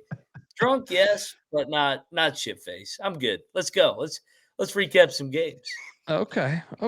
There we go. Bieniek, he was just crediting you as a nice guy. So. And Avetta says you're not a pussy. She's drank with you, and I've said you're not a pussy. So it's at least 2 people who think you're not a pussy. You notice how I haven't said anything. Yeah. Oh, I'm joking, buddy. Next up, we have I cashed here. St. John's laying 29.5 against the Tribe. Won by 33. Didn't watch any of it. Next. We can move on. Anyone else bet this with me? No. Okay. UT Arlington, Missouri State. Wow. This game, they held Missouri State to 49 points. Quanzo Martin, you go into Arlington, Texas. You get shut the fuck down. 18-point win by the Mavericks there. A little surprising, right? That was a little surprising outcome, right? UT, they didn't really play anybody. So I mean, they got blown out by New Mexico, I think, right? And other than that, they haven't really played anybody. So I didn't know what to expect coming into this one, but it is surprising to see. I took Arlington, but I just didn't think they'd hold them to 49 fucking points. Yeah, that's impressive. I don't think Missouri State's good. No, they're terrible. Next up, we have Bowling Green Davidson. This might have been Mac's best call of the night, honestly. Perfectly timed, joined the call for this game. What did this close at? 4.5, 4.5, 5.5. For some reason, I thought it went up more, but yeah, you hit this, right? What was it? They won 91-87. Oh, shit. What was this line? That's what I was about to say. I was like, what happened here? Whoa. I didn't bet this game. They were getting blown out. Holy smoke. Wait, what? But wasn't Bowling Green the favorite, though? No, Davidson. No, Davidson was the favorite. Okay. Yeah. Okay. Oh, my God. They were down by like 20. I didn't. They were up 18 with 140 left. According to Trevor in the chat. That's crazy. Josiah Shackelford, 23 points, 6 boards, 3 steals. Dude, BG. This was a blowout. What happened here? They didn't cover. I picked it correctly then, I guess. This score was 85-66 with just under 2 minutes to go, dude. Holy Bowling shit. Green went on a 19-1 run in the final 100 seconds of the game. Wow. Talk about on the take and Bad possibly needing to look at some things. Yeah, we want to call the number on this one. Holy shit. There are bad beats, and then there is whatever the hell this was. I had chalked this up as a loss. Yeah. I didn't bet it, but I was like, yeah, Mac was totally right when we were talking about this yesterday. The handicap is right. I didn't equate for the fucking 19-1 run in the last minute. Yeah. Bayou bets. Bowling Green to the window. Way to go. That's just the one guy that you hold up the middle finger to. And without question. When he goes down the window. And he's like taunting everybody as he walks down there. Next up, Jackson State. Which I picked incorrectly here because La Tech won by 17. Yeah. Anyone bet this? Did not. All right. Got it wrong. Next up, we lost. Dude, this one's brutal. Oh, we lost for the hook. Come on. They were up 13 at halftime. We lose by the hook here. Upstate. That's what I get for fading my Upstate Warriors. Yeah. I mean, this was still the right handicap, I believe. It was right there. It's right there. A little surprised at this outcome, even though I didn't really have a strong feeling. But Little Rock goes in to Muncie and pulls out a dub 68-62 against Ball State. Yeah, Little Rock's one of my favorites for the conference coming into this season. So I'm not surprised they're chippy against a mediocre Ball State team. Okay, so now is where I'm really gonna get mad at the show. Okay, because next up, did you guys watch this game? I watched this game. Go Big Red. Oklahoma had a fucking double-digit lead, 16-point lead. They collapsed. Oh my God! Now I will say this: you guys were right on the Pentagon. I mean, first of all, the Pentagon. It's the one besides the Garden. It's like I do enjoy. Yeah. How intimate it is for like the fan. This was Nebraska basketball I grew up watching the fucking Big 8. I was a Colorado fan and shit. So it was like, it's a football school. So it's not, Hoiberg's got them. I didn't think they would travel all the way over here for Nebraska basketball. Maybe a little bit. Like, this was fucking lit. It was good as fuck. It was Nebraska fucking travels lit. extremely well in multiple sports. Like they're one of the better baseball fan bases as well. But yeah, soft basketball rims. used to be such a doormat. Yeah. Soft rims. This building favors the shooters. Yeah, Oklahoma goes 14 of 37 from deep, but that wasn't good enough because Nebraska was 15 of 27. They shot 56% from deep. Price Sanford, the brother of the two other Sanfords, he went off for Nebraska today, put up 28 points, went 4 of 9 from deep with 7 assists and no turnovers. Rink Mass, the stud 5-man for Nebraska who can step out and shoot. Did you guys see that 3 with one on the shot clock by him? He's absurd. He's ridiculous. He's really good. They missed him so much Imagine him on last year's team with Bryce Williams, and they would have been for sure an NCAA tournament team. They should have been one without him. This was a brutal fucking beat, though. You're up 16 in the fucking second half. Come on, Oklahoma. It was. So which beat is worse, this one or North Alabama? No, the worst one. Davidson. The worst one is Davidson. You're correct. No, the worst one's right here, because this was a rigged game. I'm flagging this one. Okay. This is a rigged game here. UConn's up 20, and BYU keeps hitting these threes. And I just thought some of the passes. Oh, I want this one investigated. Did you guys watch this game? I watched this whole game. Yes. Yeah, of course. Some of the passes in the second half by UConn. You're like, what are you doing? What the fuck are you doing? Like, just throwing the ball out of bounds. This was a rigged game. This was a rigged game. BYU kind of was sloppy with it too. Yeah. Yeah, no, I'm like, but UConn, I just felt like down the stretch. I texted you guys this. This was a rigged game in the middle of it. Like 10 minutes left. I thought this was a rigged fucking game. The line made no sense from the start. They're up 20 the whole fucking game. And then for this to go down the way it was, I'm flagging this fucking game. We have a rigged fucking game. Actual analysis from me on this one is very similar to the Maryland thing where BYU lost Kebakeda in this game, and he is really important to this. That's a big loss, dude. Huge loss. Yeah. I mean, all those other guys are fucking soft bitches. Like Keda's like their fucking tough guy. They got all these NBA guys, and they're soft as fuck. I'm with you, man. That's a big loss losing Keda. Yeah. Shout out to BYU on the backdoor cover, though. Horse shit. Absolutely horse shit. By the way, there were a shitload of BYU fans there. I know that one guy said it was a UConn home game. Yes, it was a UConn home game. It's in the Northeast, but there were multiple reports on the BYU fans showed up. Yeah, I didn't. I mean, it seemed like a very UConn crowd to me, though. I mean, it's in the Northeast, but like it wasn't as much as everybody made it out to be that it was going to be stores. It wasn't stores. Yeah, it was. Stores. Yeah, it was like St. John's trying to claim that they had MSG over UConn before Patino came in. Like that was store south.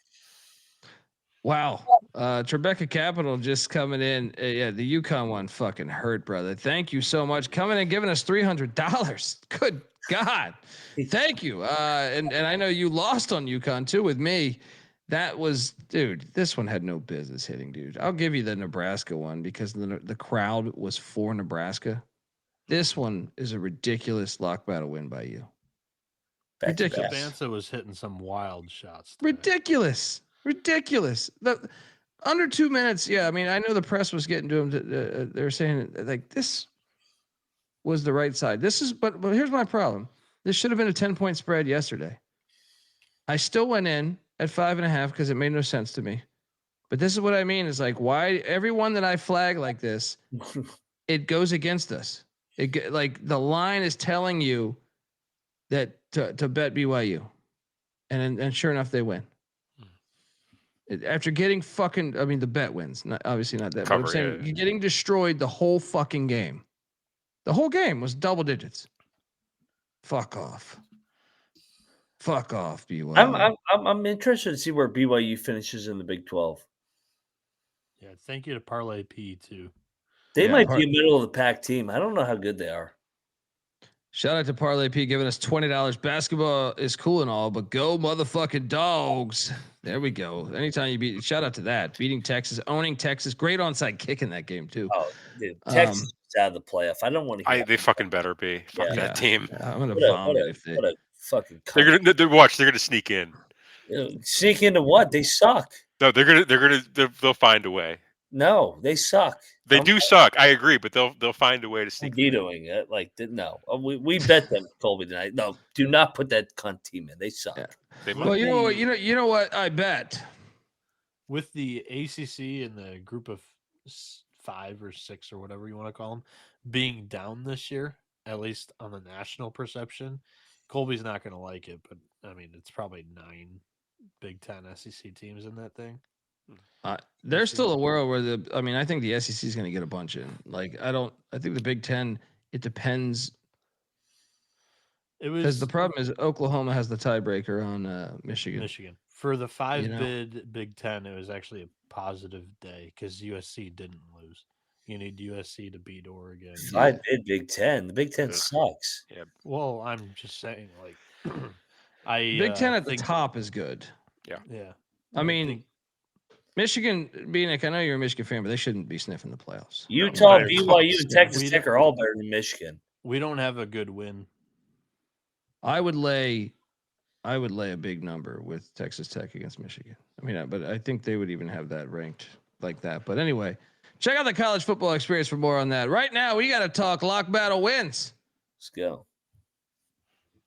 I told you, you're going to the fucking Steinberg Wellness Center. The Long Island Sharks are going to get it done because the screws are loose, baby. Lucas was rocking. The liquid lunch turned into liquid dinner.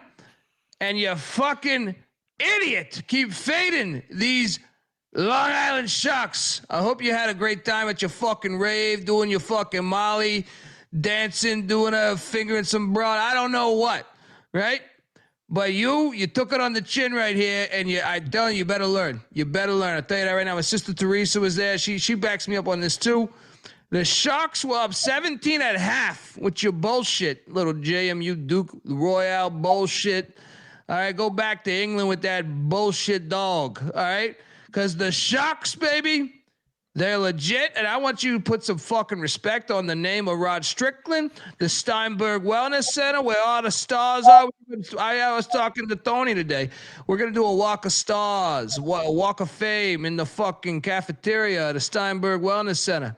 So while you sit there and have your fucking Stromboli, you can look and say, hey, Steve fucking Gutenberg came to check out the Sharks. And boom, we dominate. I can't believe you faded them again. Forget about it. Your thoughts on a royal ass whooping here? Ridiculous. Hey, you know what? That fucking broad last week, it's like, I'm from Long Island. I like the Sharks. I was like, oh, fuck off. I can't deal with the shark shit. JMU, what the fuck? What is wrong with JMU? JMU sucks now. Don't change the fucking narrative. It's not about what's wrong with JMU. It's about what is right with the Long Island fucking Sharks. Fucking amen to that. Yeah. I mean, what the fuck? They got beat. They got their ass beat by Longwood and Long Island in the same week. What the fuck is wrong with JMU? I can tell you this: Fordham's up next. All right, you're over there with your school in the Bronx. Fordham. I remember that movie Fort Apache, the Bronx. Anyway, the Sharks are gonna go into your bullshit little venue there in the Bronx. With your goddamn holding on to Vince Lombardi, been dead for fucking 80 years. We're going to go there. We're going to take care of that Rose Gymnasium bullshit, name it after a flower. Might be favored. We're going to win that thing. When are you guys going to start respecting this team?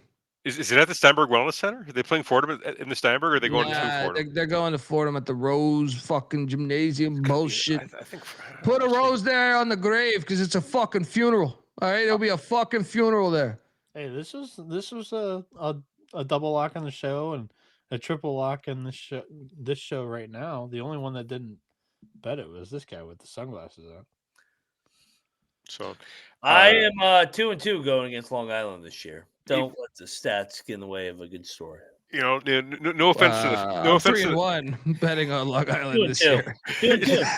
4.5 I had, and it was a rigged game because nobody saw the game because Long Island's a rigged program. Yeah, no Oh offense, my no gosh, offense to the stop. family, but this line there was some goofy. It opened at GMU plus 1.5. It closed at Long Island minus 3.5. We know what to do with the Steinberg Wellness Center. I'll tell you that right there. Put a couple guys on the scratch sheet. They play. They might play. We don't know. That's playing the home court. Rules. Nothing goofy about sharp money, Cannabis Capper. Sharp money. It seems like the family, the word might have gotten out that the family was onto this one. Well, the fucking Sharks are swimming, brother, and we are swimming in cash yet again. How many years in a row before these fools respect NBA great Rod Strickland? We got Spike Lee going to our games. My sister Teresa. We got just a great home court environment. One of the hardest places to win. Steinberg Wellness Center. Remember the rim fucking crashed down on you? That ain't an accident. All right? It's a hard place to win to. Next up. Oh, you guys had a lock battle here. Whew, I stayed off on this one, but wow. Fucking Alfred sucks. Santa Clara 98, Nevada 83. What the hell's wrong with him, Colby? Well, How did not cover this game. Pussy Pack, Herb Sendek getting that dub. Watch out for these Broncos. Alfred better be careful. He might get fucking fired. What? They're starting to suck, man. Back-to-back years, they suck. Okay. Am I not wrong? Nevada sucks again. Dude, they have no money to buy him out and fire him and then hire a new guy. So it's not happening, period. 2, they were extremely good, like for the Mountain West in a 3-year span. That it's hard to duplicate. Dude, Muscleman was winning 27 games before Alfred got there. This isn't a bum ass job. Yeah, but they went to the Sweet 16 one year. Yeah, they went to the Sweet 16. What are you talking about? This isn't a bum ass job. This isn't a fucking charity of it. Like, what is Alfred doing, man? They're getting killed now. It's game 4 of a new season. I don't think they're going to be very good. They just sucked last year. But I'm disappointed in Nevada again. Like, that was supposed to be a get up spot tonight. What are they, 2-2 now? 3-1. Paging Dr. Bradley. If anybody's seen Dr. Bradley, report him. He didn't play. No, he did. Yeah. But Bethune-Cookman, I watched this game, guys. They looked all right. They covered. Yeah. With ease. Doc Bradley, he's on the stat sheet, but he didn't play, which is intriguing. He's not a real person. He can't. I don't think he's allowed. Not a real person. He's not allowed to leave the state of Florida. I don't think. He's got an ankle monitor. He can't travel. We should have bet this. We should have bet the fucking Bethune-Cookman team, but super team. Yeah, shout out to Dayton for getting that dub. Omaha and Southern Utah did battle, and Omaha won by 5. What the hell was the line on this game? 8.5. So Southern Utah covered. I picked it correctly. There you go. Duquesne, the Bet Detective School, covered by the hook against Villanova. Didn't watch this. Anyone bet this? I don't want to talk. Sorry. No, you're good.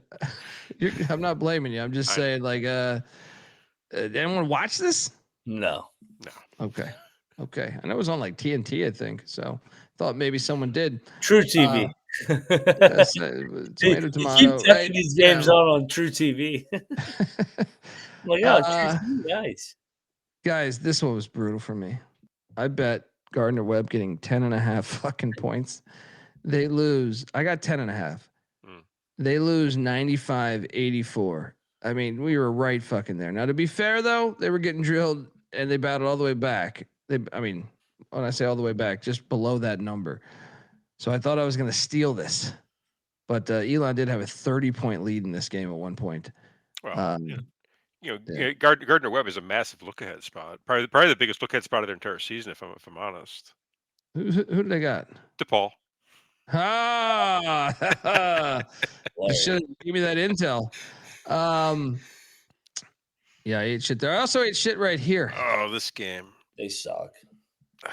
Your Canyon sucks. Mountain West is struggling to Avetta's point. Yeah. It turned into like a 2-bit league now. Big East, Mountain West, SoCon, all shitty performances so far this season. Yeah, I mean, guys, what's that? I did bet this. I don't think Grand Canyon. I don't think they were ever in this game, were they? No, they were never in this game. This is a beatdown from the beginning. Unbelievable.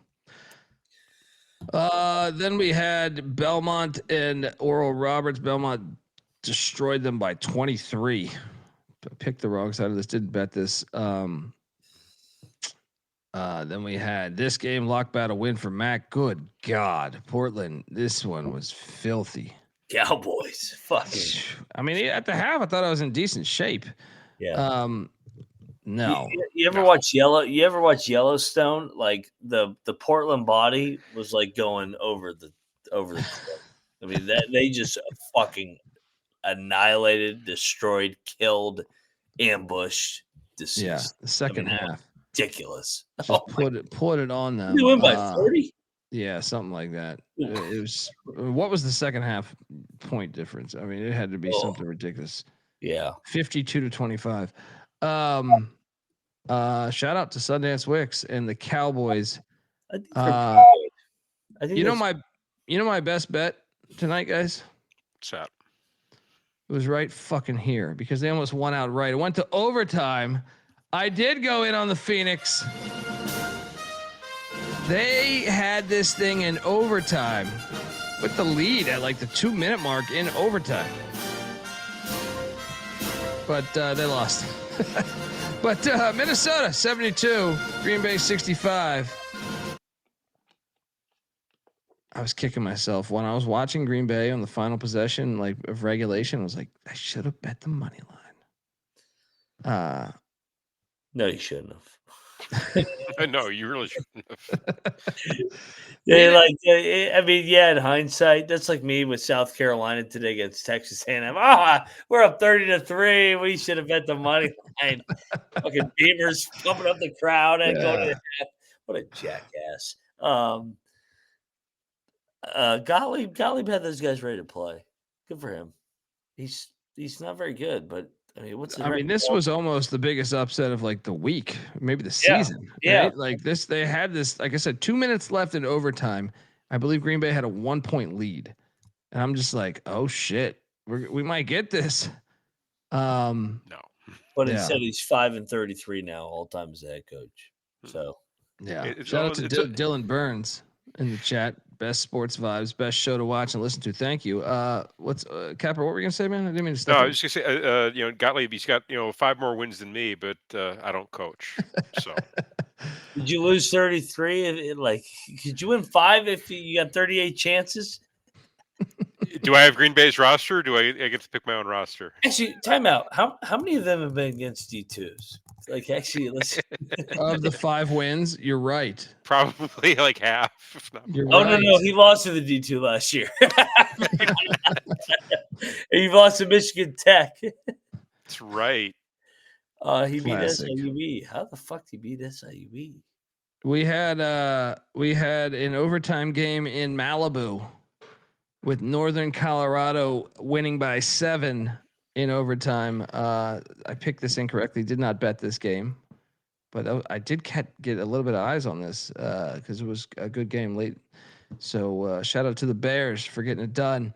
Lock battle win against Mac. I needed it after he pulled that BYU bullshit out of his ass.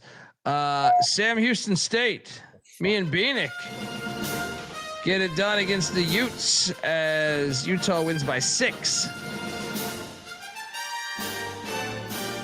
Big 12. What's that? I said that's the worst team in the Big 12. That team sucks. Yeah. And this wasn't like this wasn't dressing up. This was like kind of a tight game. I mean, Utah was in the lead majority of the game, if not, almost the entire game. But I feel like it was always around like 7-12 the entire day. I think that at one point they got it up to like 16 or 17, but Sam Houston came right back down. Also, how about this game I watched, and I had this on audio, as you know me.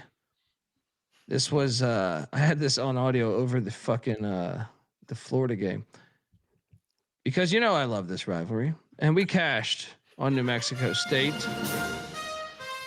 It was lit, 76-68. The score is actually a little bit misleading. Now, New Mexico State deserved to win, but this was a one possession game with a minute left. Great game, great hit. Mac, you took this with me, right? Yep, absolutely. Yeah. Good hit for us.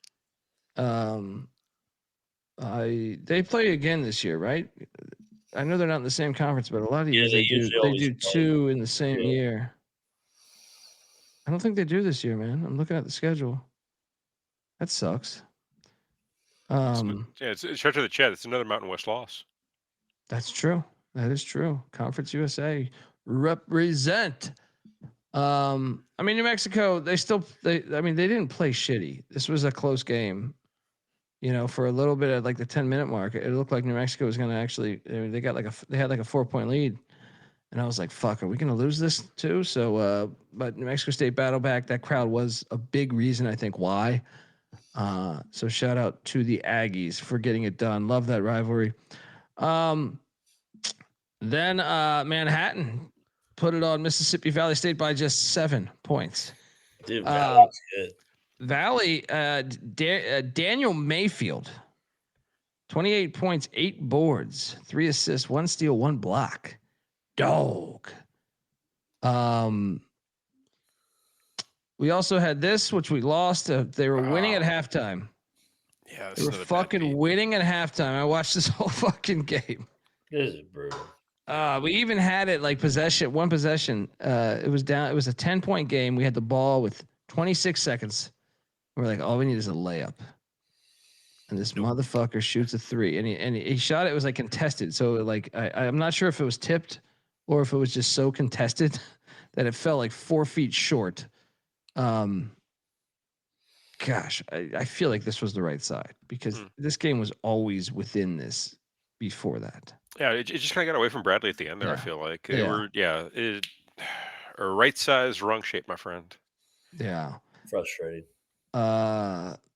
And then I did catch a little bit of this one too at the Crack House. As Idaho State, to their credit, they did make this a bit of a game at one point. There, this was like I want to say at like the 3 or 4 minute mark. This was like a 4 or 5 point game or 6 point game or something. But Seattle gets it done. Maldonado had a big game for them. And then a double lock for Mac and myself as the Fresno State Bulldogs. This game was hilarious. There's like 10 people at this fucking game. Nobody was there. I watched this thing. Yeah. Hey, the final 5 minutes of this game were hilarious because it looked like one point Fresno State might get blown out. Then at one point it looked like Utah Valley might get blown out. And then as far as like a double-digit win, and Utah Valley had their chance to win the game with 5 seconds left. They had the ball. Fresno gets it done. Fresno hit a 3 to get the lead. No way. I mean, Fresno had the lead before. It was going back and forth, but like Fresno's 3 to take the 1 point lead was a shot you do in horse. So shout out to Fresno for getting this one. But they are better though. They are better than last year, dude. Their team shares the ball a lot better. Like I remember going on these airwaves last year just saying, Fresno State is a circus. I think there's just much more unity within the team. They pass the ball a lot better than I anticipated. Shout out to Fresno. Yeah, we'll see how long that lasts. Last year was like ISO ball. Oh, it was ridiculous. Yeah, it was like fucking watching. I was almost was like and one. It was like, remember the old and one tapes? It was an and one. Yeah, That's a great way to describe it. This year, I actually like they're moving the ball some. You know what I mean? It's still a little wacky, but I mean it's that. I think they're going to be a lot better record, like night in, night out. Maybe not like they'll probably double it. How many wins they have last year? It wasn't much. For many. But that's what I'm saying. They'll probably double up their wins. They'll be more competitive in a bunch of other games. I think not every game, but I just think night in, night out they'll be more competitive. 6-26 overall, 2-18 in Mount West. Well, they already got 3, so yeah, 9 more to go. There we go. The Save Mart Center. Give somebody some free fucking tickets. Good Lord. I almost went crazy when this game was very close to Irvine wins by 9. I bet the hell out of this game. And let me tell you, they're like, my God, like this was a nerve-wracking experience watching the end of this game because it was in double digits for a long period of time. And right in the final minute, or minute and a half, Weber State got it down to 6. And I'm just like, oh my God, like this fucking losing. Shout out to Irvine though for making the plays down the stretch, and shout out for Weber for going for the 3 instead of the easy layup. They could have got the easy layup. Where are you guys at with Irvine? Irvine's good. I was on the preview show. I think I had them in my top 3 for the conference, if not the winner. Win. Yeah. I mean, solid win. I mean, they got dressed up, but yeah, a win's a win. They're not as good as I thought they were going to be, at least at this point right now, because they brought back 8 guys from last year's team, and the point guard transfer from Stanford was previously in the Irvine program too. I thought they would hit the ground running. They haven't looked like world beaters yet, but I would still very much have them. I think the Big West is good this year. I definitely have them in that group contending for a title. Yeah. And then the nightcap that just went, Hawaii wins by 6. Hawaii just wanted to stop playing. It was fucking believable. This was the let's go home game. How did I cover this? They wanted to go home. They were just tired of playing. They are home. Well, they wanted to not have to play for 87 consecutive days. What was that?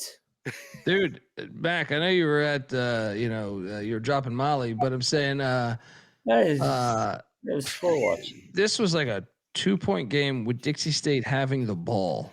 Oh my God. Yeah. I hate this Dixie bullshit. Yeah. Okay. So that's our slate there. I'm going to load up these slides.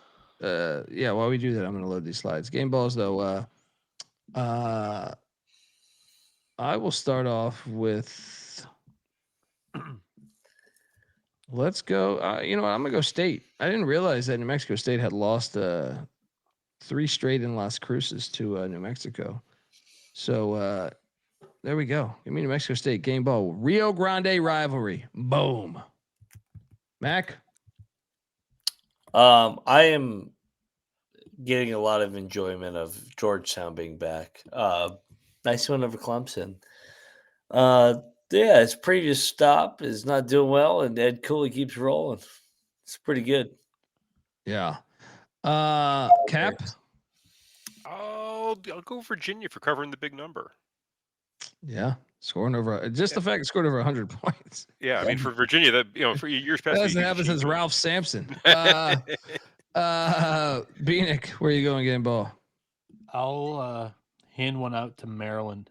Battled a shitload of that's a good game ball. That's a really good game ball. Early in the season, in this game, so many injuries.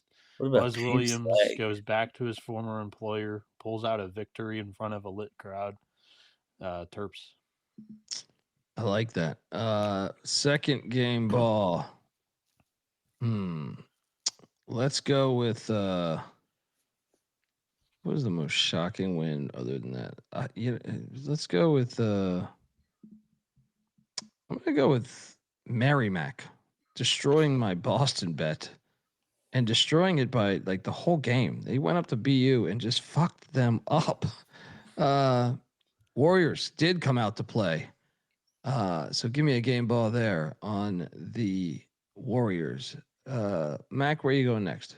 I'll go Vermont. Northeastern was winning at half, and battle regionality. That was a big win to stay undefeated here. I like it. Yeah, we were talking about that one earlier. Cap, where are you going? I'm gonna go. Give me St. Thomas. Getting the win on the road. That was a good win for them. They needed that. That was good. Cashed it. Bieniek, final game ball. Where are you going? Final game ball. I will hand it to St. Louis. It was a game that I was super excited for today, and they kind of turned it into a little bit of a laugher. Blew Grand Canyon out almost since Jump Street. Definitely in the second half. Yeah, we didn't really give them a whole lot of love during that segment because the game didn't quite live up to the billing. But Deion Brown had 15 rebounds tonight. McIntyre had 20 points.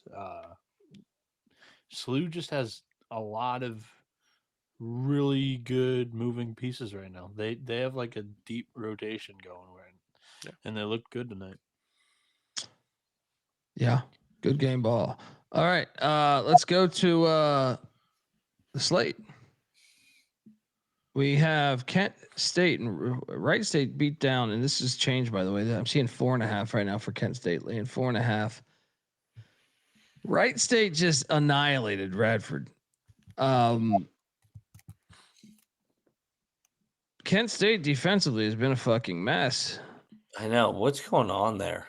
I talked about it at the top of the recap, Mac, but they're playing faster than ever. Kent. Shout out to BioBets giving a game ball to his Southeastern Louisiana Lions. Yeah, you know what? I give me Wright State. I don't know though. They just blew out Radford so bad. I changed my pick here. It's easy to see a tight turn. Kent State gets it done. I trust them more. Mac, what are you doing here? The second leg of a game at the fucking Greenbrier. Yeah, just give me the points by default. No bet. Capper, I know you don't like betting ballroom. What we say it was again? Ballroom blitz blowout. Yeah. Ballroom blowout. That's what we got her. These ballroom blowouts. No, actually, I got an angle for this one. Wright State actually dipped into their bench a fair bit on the blowout at Radford. Kent State was playing a bit more fast paced, a bit more up and down. Was not able to do that quite as much. So I'm gonna think Wright State's gonna come in with a bit fresher legs. I like them with the points. I'll lock it up. Ooh. There you go, Cap. There we go. Canvas Capper, lock it up. Wright State. Bieniek? I'm gonna fire on Kent State. Actually, the Cocktail Napkins got them as a 6-point favorite. They're the more battle-tested team, I think. All tight games: Cornell, UNC Wilmington, Cleveland State. The defense hasn't been good, but they've been winning these games, covering in almost all of them. So, except for Cleveland State, but I like the fact that they were actually in a tighter game throughout with more experience on the ballroom floor. I'm going to go Golden Flashes. We got a battle in White Springs. A ballroom battle. Let's go.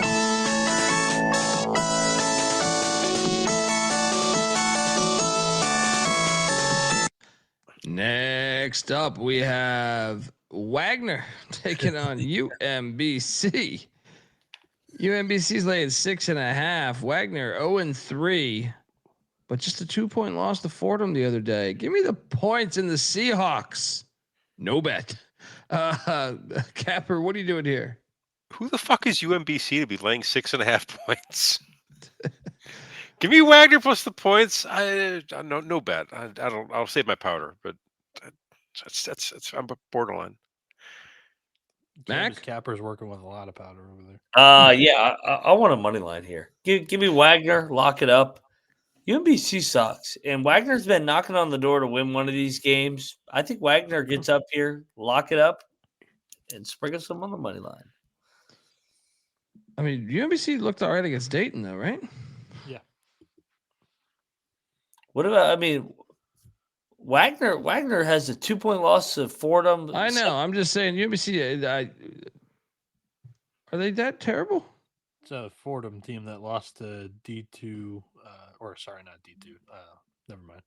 Lost to NJIT. NJIT, yeah. Opening It's in the aging a break little game. bit better. Yeah. I mean, UMBC just won at the buzzer against Morgan State. That's a rivalry game, though. You know, Yeah, inner just city feel like, battle. yeah. Give me Wagner. All right. Moneyline McIntyre, locking up the Seahawks of Wagner. Bieniek? I'll go Wagner. All of us are on Wagner. Next up, we have App State at fucking Dartmouth. Strange game. So weird. Yeah, App's laying 1.5. I'm gonna lay it. I could see. I'm just gonna lay it. I'm not gonna. I mean, I guess I could be talking to a lock, but they've been. I locked them up. What was it? The first game they lost by like 40 on the road. Didn't you say that we have to push you into every game you were kind of sideways on? We have to push you into it. Was that the request? All right, yeah, that's right. Let's go. App State minus 1.5 lock. Let's go. Capper, you with me? I'll ride with you. Let's fucking go. Double lock on these Mountaineers against fucking Dartmouth. Mac? Line stinks, but I'll dive into it. App State, Dustin Kearns, lock it up. Bieniek, quadruple lock. Quadruple lock. Cocked on Napkin has an edge here too. It's got the Mountaineers favored by 6. Dartmouth is, I think, due for a little bit of a regression season. Last year, their defense was incredible, but they lost a lot of their stars. I'll go Mountaineers, and Dustin Kearns is a pretty good defense. Quadruple lock on App State. Love those drums. Next up, we have Notre Dame, Ohio State. Notre Dame is catching 8.5 lock. I will lock up the Irish plus 8.5. Sprinkle the money line here is what I would say. Plus 320 on the money line. Sprinkle. Cap, what are you doing here? See, Notre Dame isn't. Well, they lost. They beat Long Island, and so I guess they did play somebody. They did. They Yeah. played a great team, a Final Four contender. Yeah, Ohio State just beat App. They beat PFW. I'll lay the points, but I'm no bet for me. Bieniek, what are you doing here? I will take the points with the better coach. This is a lock, dude. 8.5. I don't love it. I mean, Neither do I. Ohio State's got top 25 talent in the country, but I just think they got a 16-year-old driving a Lamborghini over there. So, Mac, what are you doing here? I'll lock up Notre Dame. Yeah, there we go. There we go. Like an easy play. Money line. I said money line, Mac. Hit the fucking money line here. Won there before at Penn State. Yeah, let's go. Next up, we have Bryant taking on Valpo. Valpo is laying 4.5 now. It's gone up a point. God. Gosh, give me I'm actually gonna lay it with Valpo. I hate Valpo too. It pains me to say I'm gonna follow the early money, and I'll lay it too. Correct number is 1-800 Gambler, I think. What are you doing? I'll lay it, but no bet. To get this, I have no interest in this game. I'll lay it, no bet either. Yeah. Next up, we have Hampton at fucking Holy Cross. Hampton's laying 4.5. Is this a Holy Cross money line play?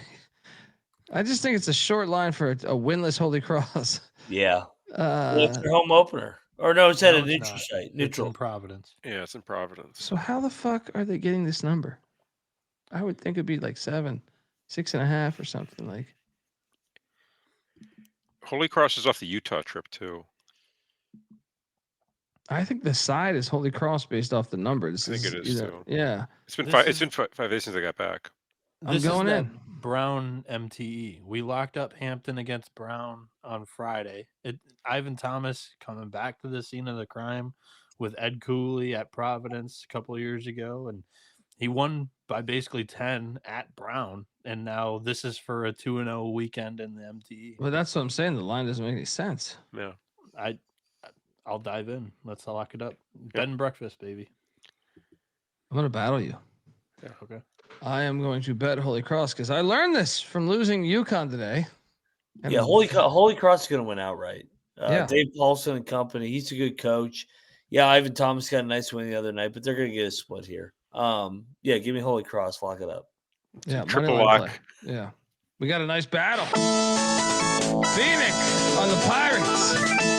Mac, Dondi, Cap on fucking Holy Cross.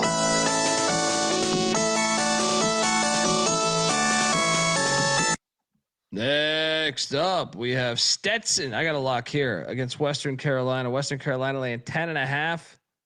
I'm going back to the well. Lay the fucking 10.5. Lay it. 15-point win here. Load it up. Cap?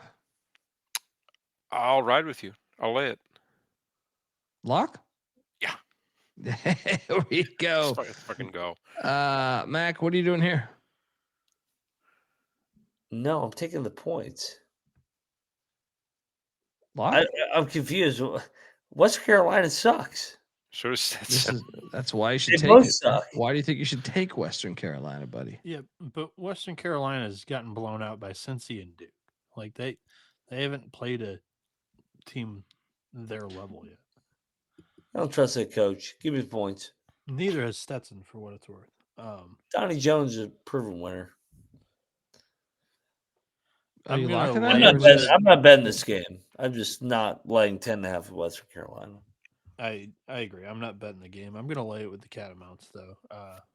I think that the SoCon's on red alert here, entering Sunday tied 4-4 with the ASUN. So I'll lay it, but no lock. Double lock, Capper and Dundee going in on the Cats. Shout out to Weehawk.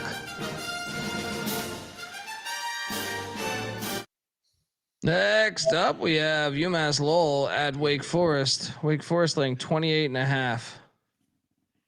I have to take Lowell here, but I do not want to. But give me the 28.5 in Lowell. Cap, what are you doing here? I'm laying it. I'm not touching Lowell away from on the road. No, thank you. They've looked awful. Yeah, there's no lock. But Mac, what are you doing here? Yeah, I'll lock up UMass Lowell. Wake Forest just went to overtime earlier in the week as a 15-point underdog. Now they're laying almost 30. Got Texas Tech on deck? No, thank you. Give me Lowell. They'll lose by 20. Money line, Mac, lock it up low. Plus 28.5. Bieniek? It's a lot of points. Wake Forest in a sandwich spot, and they haven't looked too sharp against in the bye games so far this season and the two that they've played. So I'll take the points. Next up, we have the Real Blue Devils of Central Connecticut State, fresh off a huge win, catching 10.5 against Frank Martin and the Minutemen. They played last year. The Real Blue Devils took down the Minutemen 73-69. So revenge, 10.5 point spread. Where the fuck are they getting this from? Dude, UMass gonna win by fucking 30. Yeah. The Central Connecticut's off the big win over BC. Oh, big win. Yeah. Win over BC. Oh, this is a blowout. This might be my favorite board. think UMass. What is the number here? I think the number's about right. Central Connecticut's After beating Boston College, I just feel like I The line's telling you what's going to happen. Oh, I know that. I know that. At 30 the game before. UMass does not strike me as a team that is good. You know, it's almost like Shaka to a certain extent. Like I don't like laying double digits with UMass, but the line is telling me this. Let's go. I'll take UMass. All right, let's ride. This is a beatdown. Bieniek, you in on this? I'm going to take the points with Central Connecticut. For what it's worth, the napkin has it pretty much dead on at 10. I'll go Blue Devils with the points. Ambush. Triple lock UMass minus 10.5.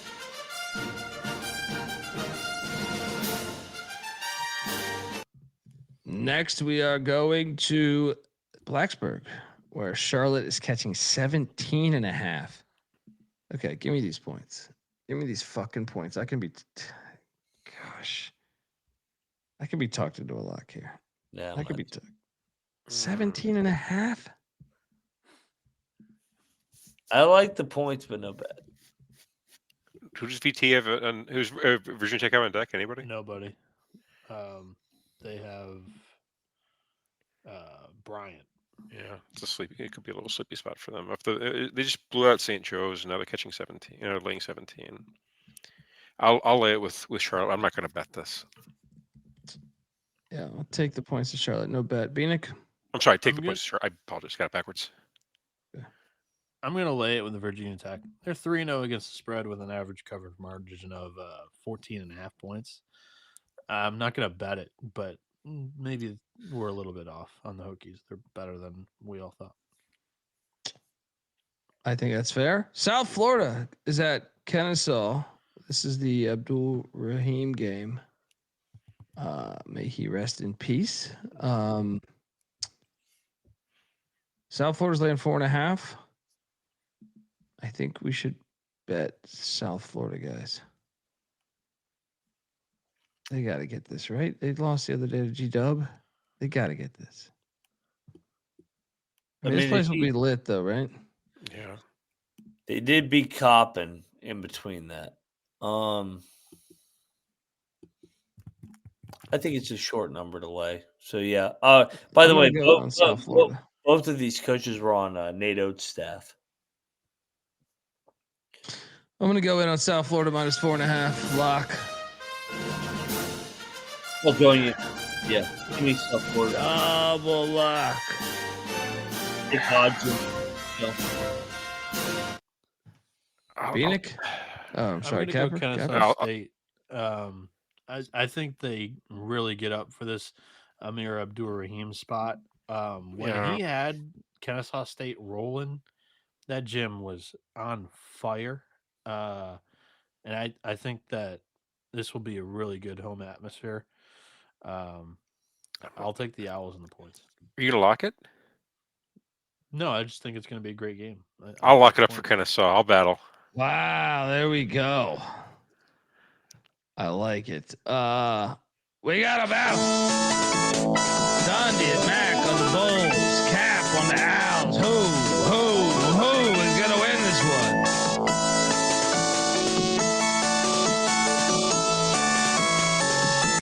There, it's locked.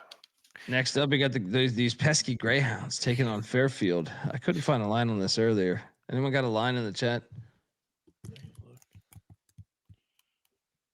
I don't know if I see it.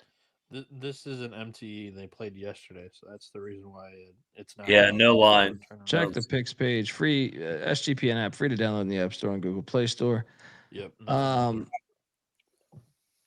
Next up, we have Western Michigan, South Dakota doing battle in Vermilion. South Dakota's laying 3.5. Should we bet South Dakota, guys? I kind of like the spot for South Dakota. Western Michigan's been ass. Yeah, I'll bet South Dakota. I'm in. Let's do it. I like it. Yeah, triple lock on South Dakota. Yeah, triple lock. Bieniek? Keep it rolling at home. I'm going to go with the Broncos. Wow. But I'll go with Michigan man through and through. Wow. All right, so just a triple lock. We have music for that. And it is right here. Welcome to the party, pal. Friends through eternity, loyalty. Triple lock on the Coyotes, the South Dakota and Vermilion. Lay at 3.5. We're up top 'cause we play to win. Next up, Texas A&M Corpus Christi heading to Stillwater. Steve Lutz Bowl. Yeah. This line has come down 2 points since I made the slide. I made the slide at midnight. It's 3:30 in the morning. So, I mean, that's pretty shocking. So the money's coming in on Corpus Christi. Yeah, I'll lock up Corpus Christi. I think we have to, right? Yeah, I mean, this is where Lutz started his coaching career. Him and Shaw are good friends. I'll take the points. Lock it up with Corpus Christi. I'll go. That's his successor. Can't talk. Cap. This is the Islanders' fourth straight road game. They're just off Kansas. I think they get fucking drilled here. No, he ain't gonna run it up. But still, is 21.5? Is that running it up? They'll win by 13. I'll say they win by 25. I'll lay it with Oklahoma State. Lock. You want to battle? Yeah. It's battle. Let's do it. Why not? Yeah. Bieniek. I'm on the points with Corpus Christi. I'm not betting it though. We got a battle. Dundee back on the Islanders. Cap saying, "How about them Cowboys?"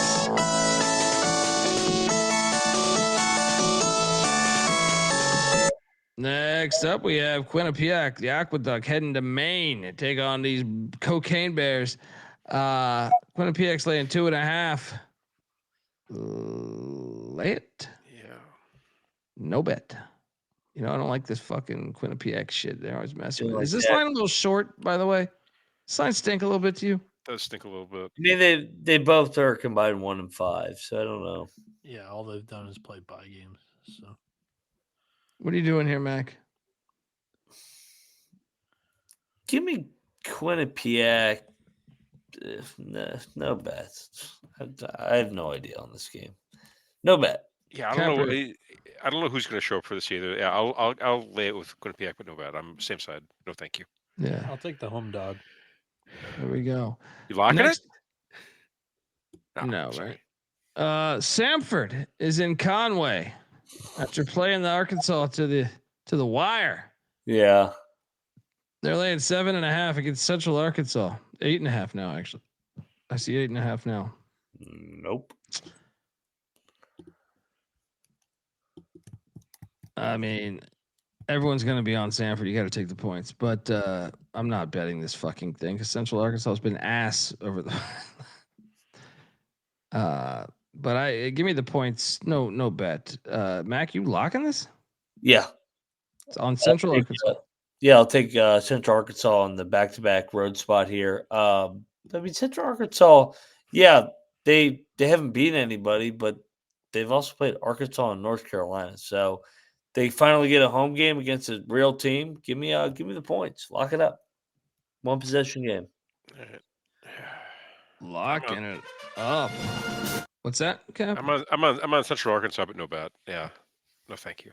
Bieniek? I think Sanford's a super quality team. I think it is a tough spot. I think they win the game, but I'm struggling to see them comfortably covering this game. So I'll take Central Arkansas on the points. Moneyline Mac locking up the Bears of Central Arkansas. Shout out to AJ South in the chat. He says we're getting them through tough times, man. Appreciate you, man, and best wishes on your future endeavors and shit. You know, glad that we could play some sort of a role in helping you with that, brother. Next up, the Whores of Radford. Good God, they get destroyed. Is that team a fraud yet, Noah? 49. Just they lowered those by 40 yesterday. We don't have a line on the Skidden State. We won't until later. So check the picks page. Fraud. We had a line on Kent State, right? Yeah, that's weird. I don't see Radford, Cleveland State though. Yeah, this Radford's a phony program. Next up we have Houston, Auburn, and Birmingham. This line went up a point. I corrected the slide right before we went live. So it was at 5.5. It's at 6.5 right now. The Jungle will be moving to the Legacy Arena in Birmingham. Auburn won by 5 a year ago in Houston. Remember watching that game? It just seems trappy. Give me Auburn in the points. Houston wins by 5. This does seem trappy. Yeah, I feel like it's a similar situation at BYU UConn with where the line's at and the Yeah. teams coming in. I think this is a bit of a trap. I'll stay out of the trap. I'll take Auburn. Mac? Bruce Pearl's not coaching. Lock Houston. Kelvin Sampson, 20-point win. Bieniek? I thought the analysis was pretty funny. That's why I giggled there. I mean, like, we knew Mac was betting this. Yeah, she fucked him up. This is a revenge game too. Yeah, I do think that this is going to be a pretty lit atmosphere. But I think Houston's the much better team right now. Napkin's got this dead at 7, but I'm still going to go in. I like Houston. They haven't really played up to their standard yet this season. With a couple of the 5-star freshmen, tomato cans, maybe those aren't the good up spots. This is, I think, their breakout in the spotlight. I think Houston wins by this. This one could be a 20-point game. I really do think. So you're locking this. Yeah. I like the revenge angle. I like the coach angle. Give me Houston. Double lock on the Cougs.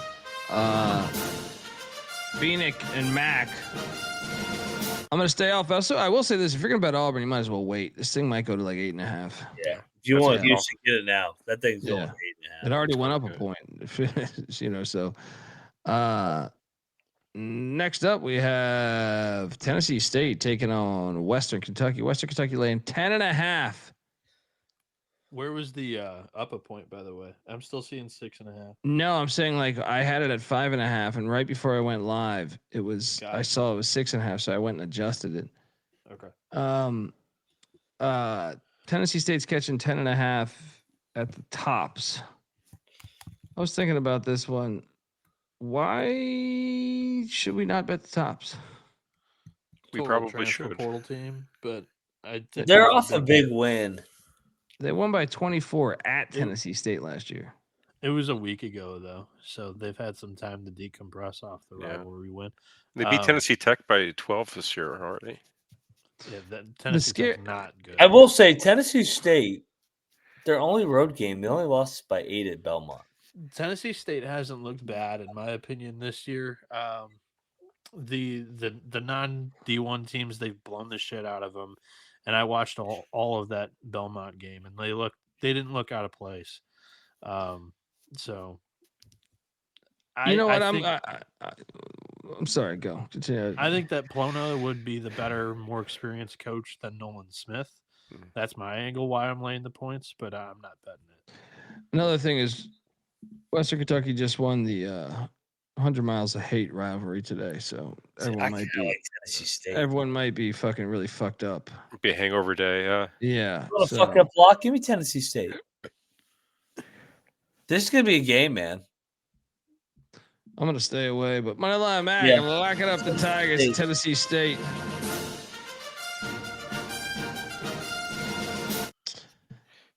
If this is a true hangover day, Mac, how do you feel about the Tennessee State money line? Potentially.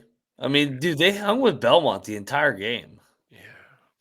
And that was a regional game as well. All right, I'll ride with Mac on this one. Let's fucking go. Let's go. Cannabis Capper also locking up the Tigers at Tennessee State. Next up, we have Lindenwood taking on Alabama A&M in Huntsville. No line. Check the picks page. How do they not have a line for this? They didn't play today, right? No, they don't have a line though. They don't have a game. They don't have a line for another game. So what the fuck? And that is right here, Presbyterian. Yeah. Actually, I got a lock here. Here, Sac State minus 4.5. We're going in on this. Sac State. The Bibby Shack special right here. Lay it with Sac State. Get this Presbyterian bullshit out of my face. All the way to Sacramento. Yeah. Anyone joining? Yeah, actually, Colby, I was writing this one up for SportsGamblingPodcastNetwork.com before I jumped on the show. This is going to be one of my article plays tomorrow. I'm laying the 4.5 with Sac State. I love this play. I think they crush them. Yeah. I'm in. Mac? Cosign. Back-to-back losses by what? One possession each? I think it's a blowout. Sac State rolls. And that crowd is legit so Yeah. far this year. Yeah. So, Yeah. yeah. Bieniek? I'll lay it with Sac State. I actually haven't put my own eyes onto them yet this year. I'm not going to bet this. They're talented. I'll sit this out. Triple lock on the Hornets of Sac State. Buzz, buzz, sting, sting.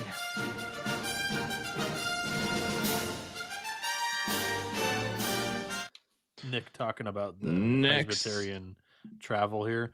They have Travel Cal spot. next and then UCLA. It's a 3-game road trip to California. Make the rounds. You go out there and make that money. They should join the ACC. Harvard is in Poughkeepsie taking on Marist. Harvard played yesterday against Army. Whoop their ass. No line yet on this one. Yeah. Next, Colorado State is in Loyola, and they are laying 4.5. Guys, I'm going in on Loyola money line. This is the one. This is the one. Plus 175 money line. Cap? Loyola, they've already lost at home this year. Yeah. Against Mercyhurst. I'll lay the 4.5 with Colorado State, but no bet. I'm not touching this until I see Loyola actually have a decent game. I'm not touching them. They've been ass.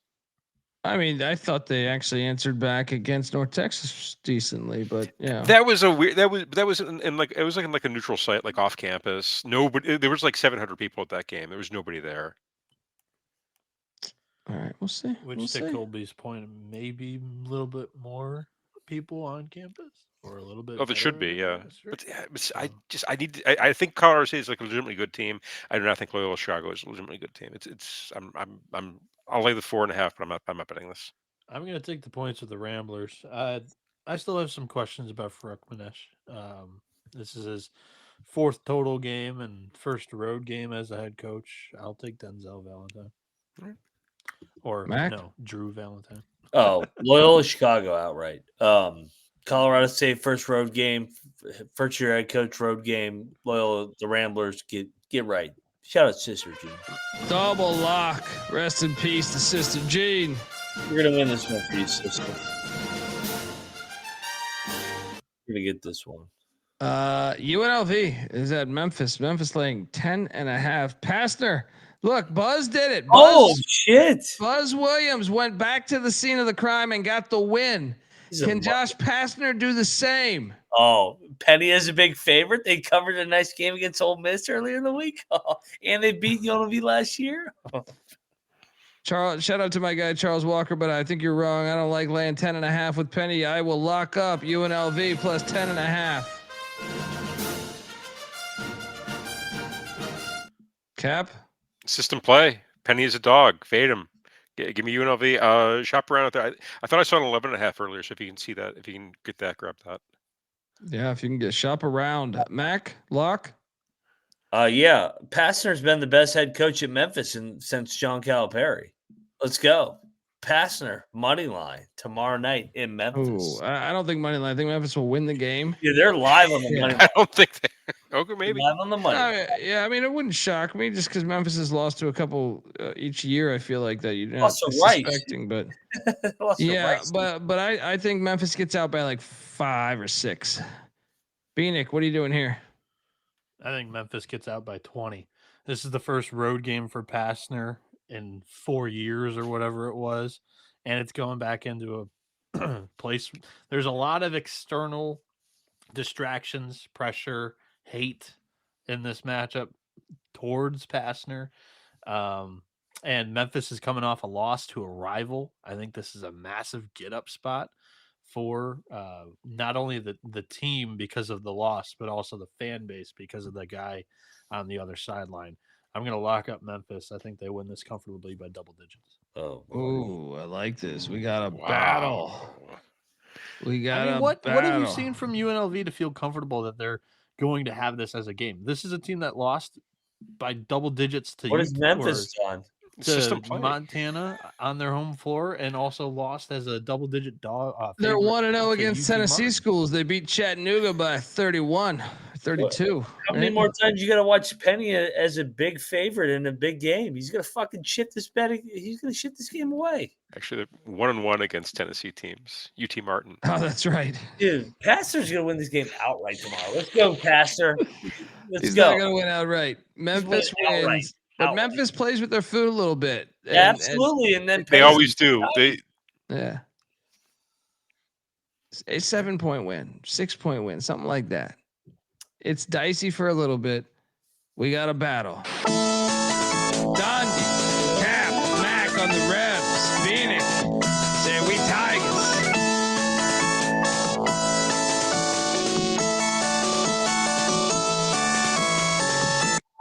Next.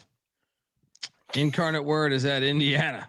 Nobody's watching this bullshit. How the hell did this game get on the schedule? It's a question. Signetti put this on the schedule. I love the Bison back. Yeah, 25.5 is the spread I'm seeing. It's come down a point since I made this slide. Lay it.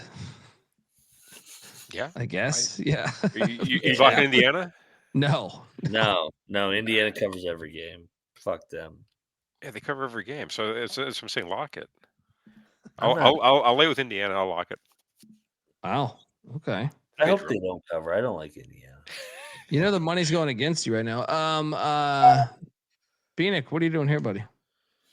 I will go. I'll lock up Indiana. DeVries has been steamrolling teams this year. Yep. 40-point win over Alabama A&M, 25-point win over Marquette, 30-point win over Milwaukee. Incarnate Word's given up 100 points in 3 straight games. Sorry, I read that wrong. They've given up 100 points to Colorado State. Jarvis Christian scored 60, and Southwestern Christian scored 70 against this Incarnate Word defense. Currently rated the worst in all of D1 right now. I'll go Indiana. Gonna lay 120 on them. Double lock on those Hoosiers. Paying 25.5. Next up, we have. Didn't I hit the next line? What the fuck happened here? Mount St. Mary's is at Cincinnati. Doesn't Cincinnati have Louisville on deck? Yeah. Yes. Can the Mount stay within this number? They play such a hectic fucking pace. That's why I don't like them as a big dog. I'll take the Mount. No bet. Cap? I'll lay it. No bet. Lay it. No bet. Bieniek? I will lay it with the Bearcats. They've done pretty well in the bye game so far this year. Next up, we have Illinois State at the Pyramid. Taking on Long Beach State. They've been out in Cali. Remember they were playing at that filthy, whatever the fuck court, Inuit court. Illinois State's laying 6.5. Lock. I'll lay the 6.5 with the Illini State. Stinks a little bit, doesn't it? Cap? It stink a little bit. I'll lay it, but I'm not going to lock it. Mac? Yeah, I'll take Illinois State here. Lock it up. Bounce back off the disappointing USC game. Like you said, they already been out there. They roll double digits. Double lock on Illinois State. Bieniek? Is that total correct? 44. I'm gonna go on the Yeah, no, I see it at 143.5 right now. Yeah, it's dropping a little bit. This one does smell quite a bit. The Napkins got this at 131. I think Ken Palm's got this at 130. Long Beach State really struggles to score. Their unders have been automatic so far this season. I'm going in on another under in Chris Acker and his boys against Illinois State. I think Illinois State can put up 70 to 80 in this game, and it still should be comfortable. Like, I am a little bit nervous about the Illinois State spread because that really smells, but both overall smell. I'm going to take the under because I got a chance, even if this is a close game. All righty. Bieniek locking up the under with Illinois State, and myself, Moneyline Mac, locking up Illinois State ATS. Next up, we have Akron catching 19.5 at Purdue.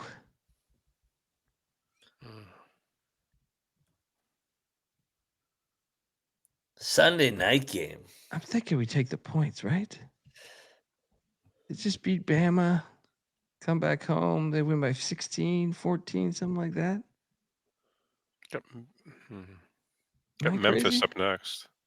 Well, it's not just Memphis; it's Battle for Yeah, Atlantis. it's correct. That's a taking tough the sandwich points. spot. Akron coming in. Could I'll be take the live. points. I'm not going to lock it because sometimes they blow these teams out, but I'll take the points. Painter ain't gonna fuck around. Painter's gonna have their attention. I'll lock up Purdue. I'll lay it with Purdue, but no bet. Moneyline Mac locking up Purdue. He sees Akron's 3-0. Everybody knows they're good. They're not gonna sleepwalk this game, I don't think. Bieniek? So I'm looking at the era here. Before every MTE, they've played like an okay opponent, so it hasn't really allowed them to be asleep. So before, with Braden Smith and the bunch, before PK 85 or 80, they played Marquette. They won by 5. And then before Maui, they played Xavier. They won by 12. And then last year, before San Diego, they played Marshall and won by 35. So it hasn't really been a sleepy spot in the past. I'll take Akron because I think they're a quality team. I'll take the points, but I won't bet it.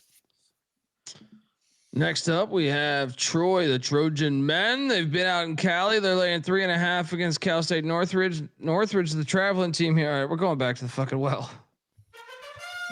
I'm locking up Troy. All right, guys, come on. Come on. You burned me in against Marymount. Get it done here. Capper? I'll ride with you. I was on Troy. I was on Troy last time. I'll give him one last chance to get this done. Let's ride.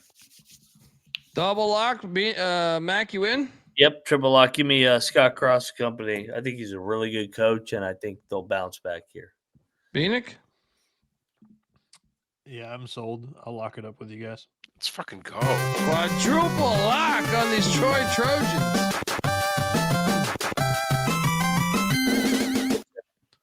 Troy's been super solid on the road this year. Yeah, they had the one hiccup against Loyola Marymount, but they've also got road wins at Kent State in overtime and at Furman. Like those are two quality bunch.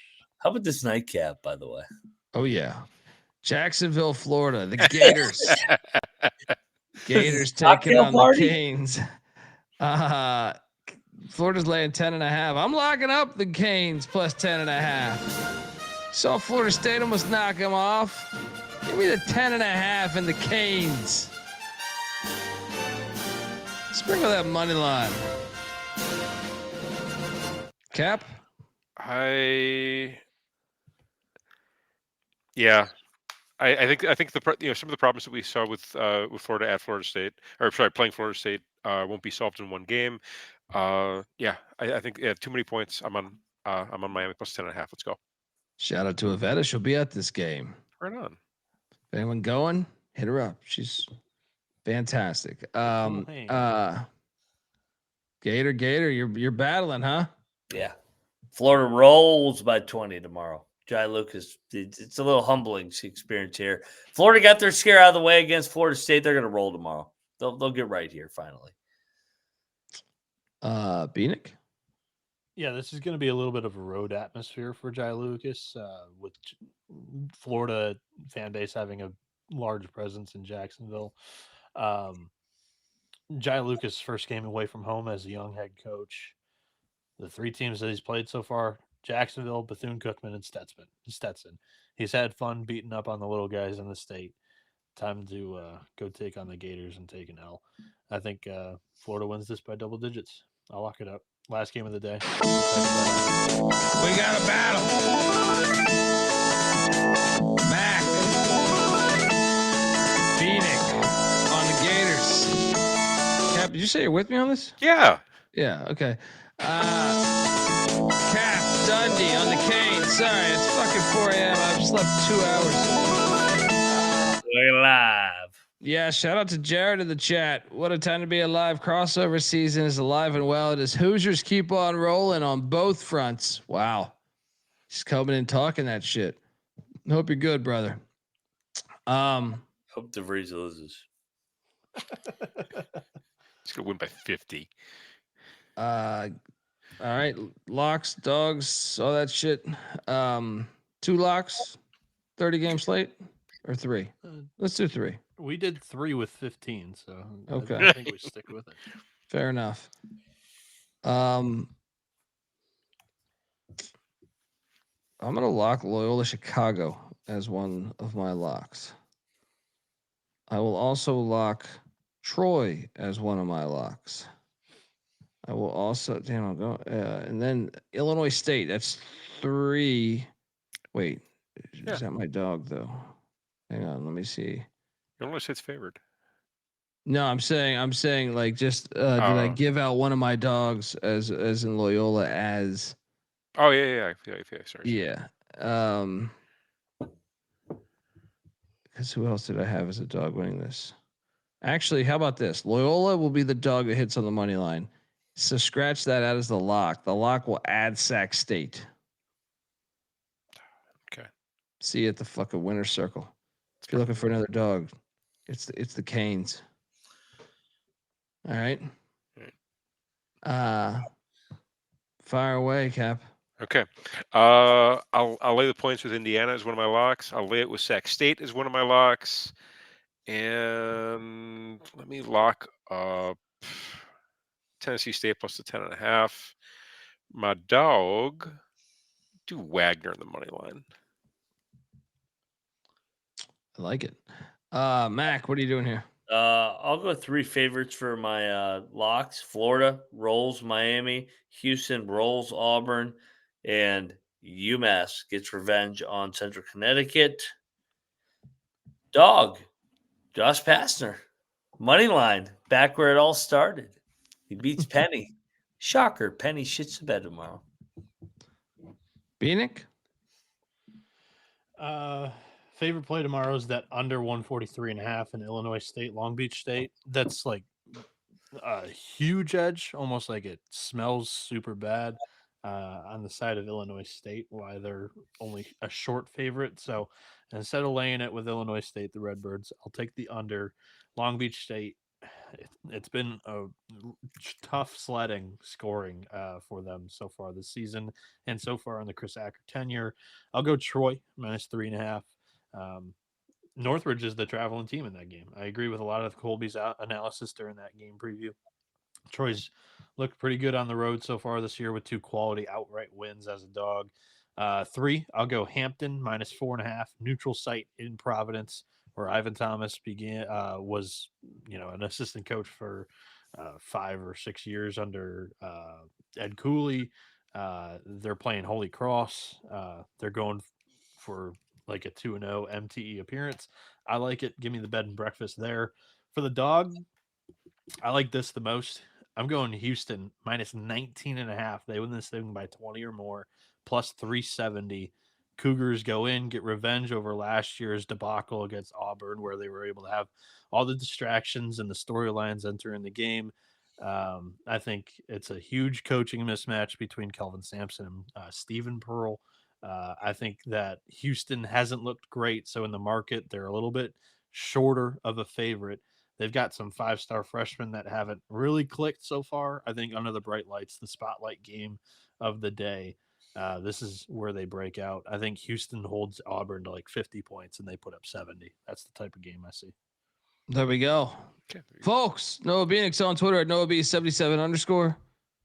Cap, is it at Cannabis Capper? It is at Cannabis Capper. Okay.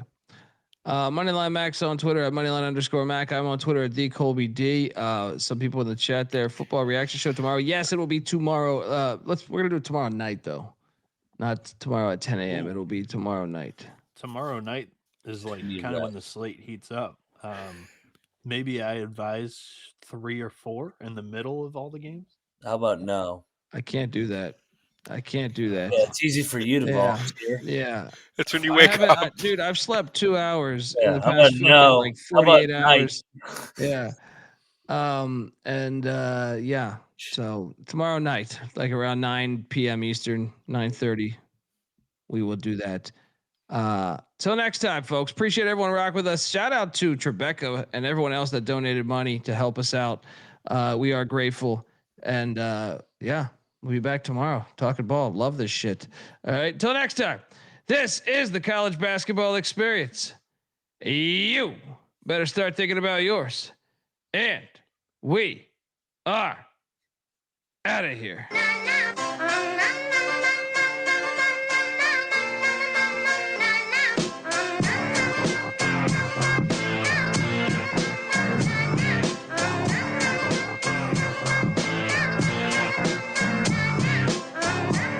It's got me thinking about the good shit the minute that I seen your grill again. It made me good trip, good dog the mind back like dog but wind that. Man, I didn't get mad when you near me hit me tan back, but the comings on was strong.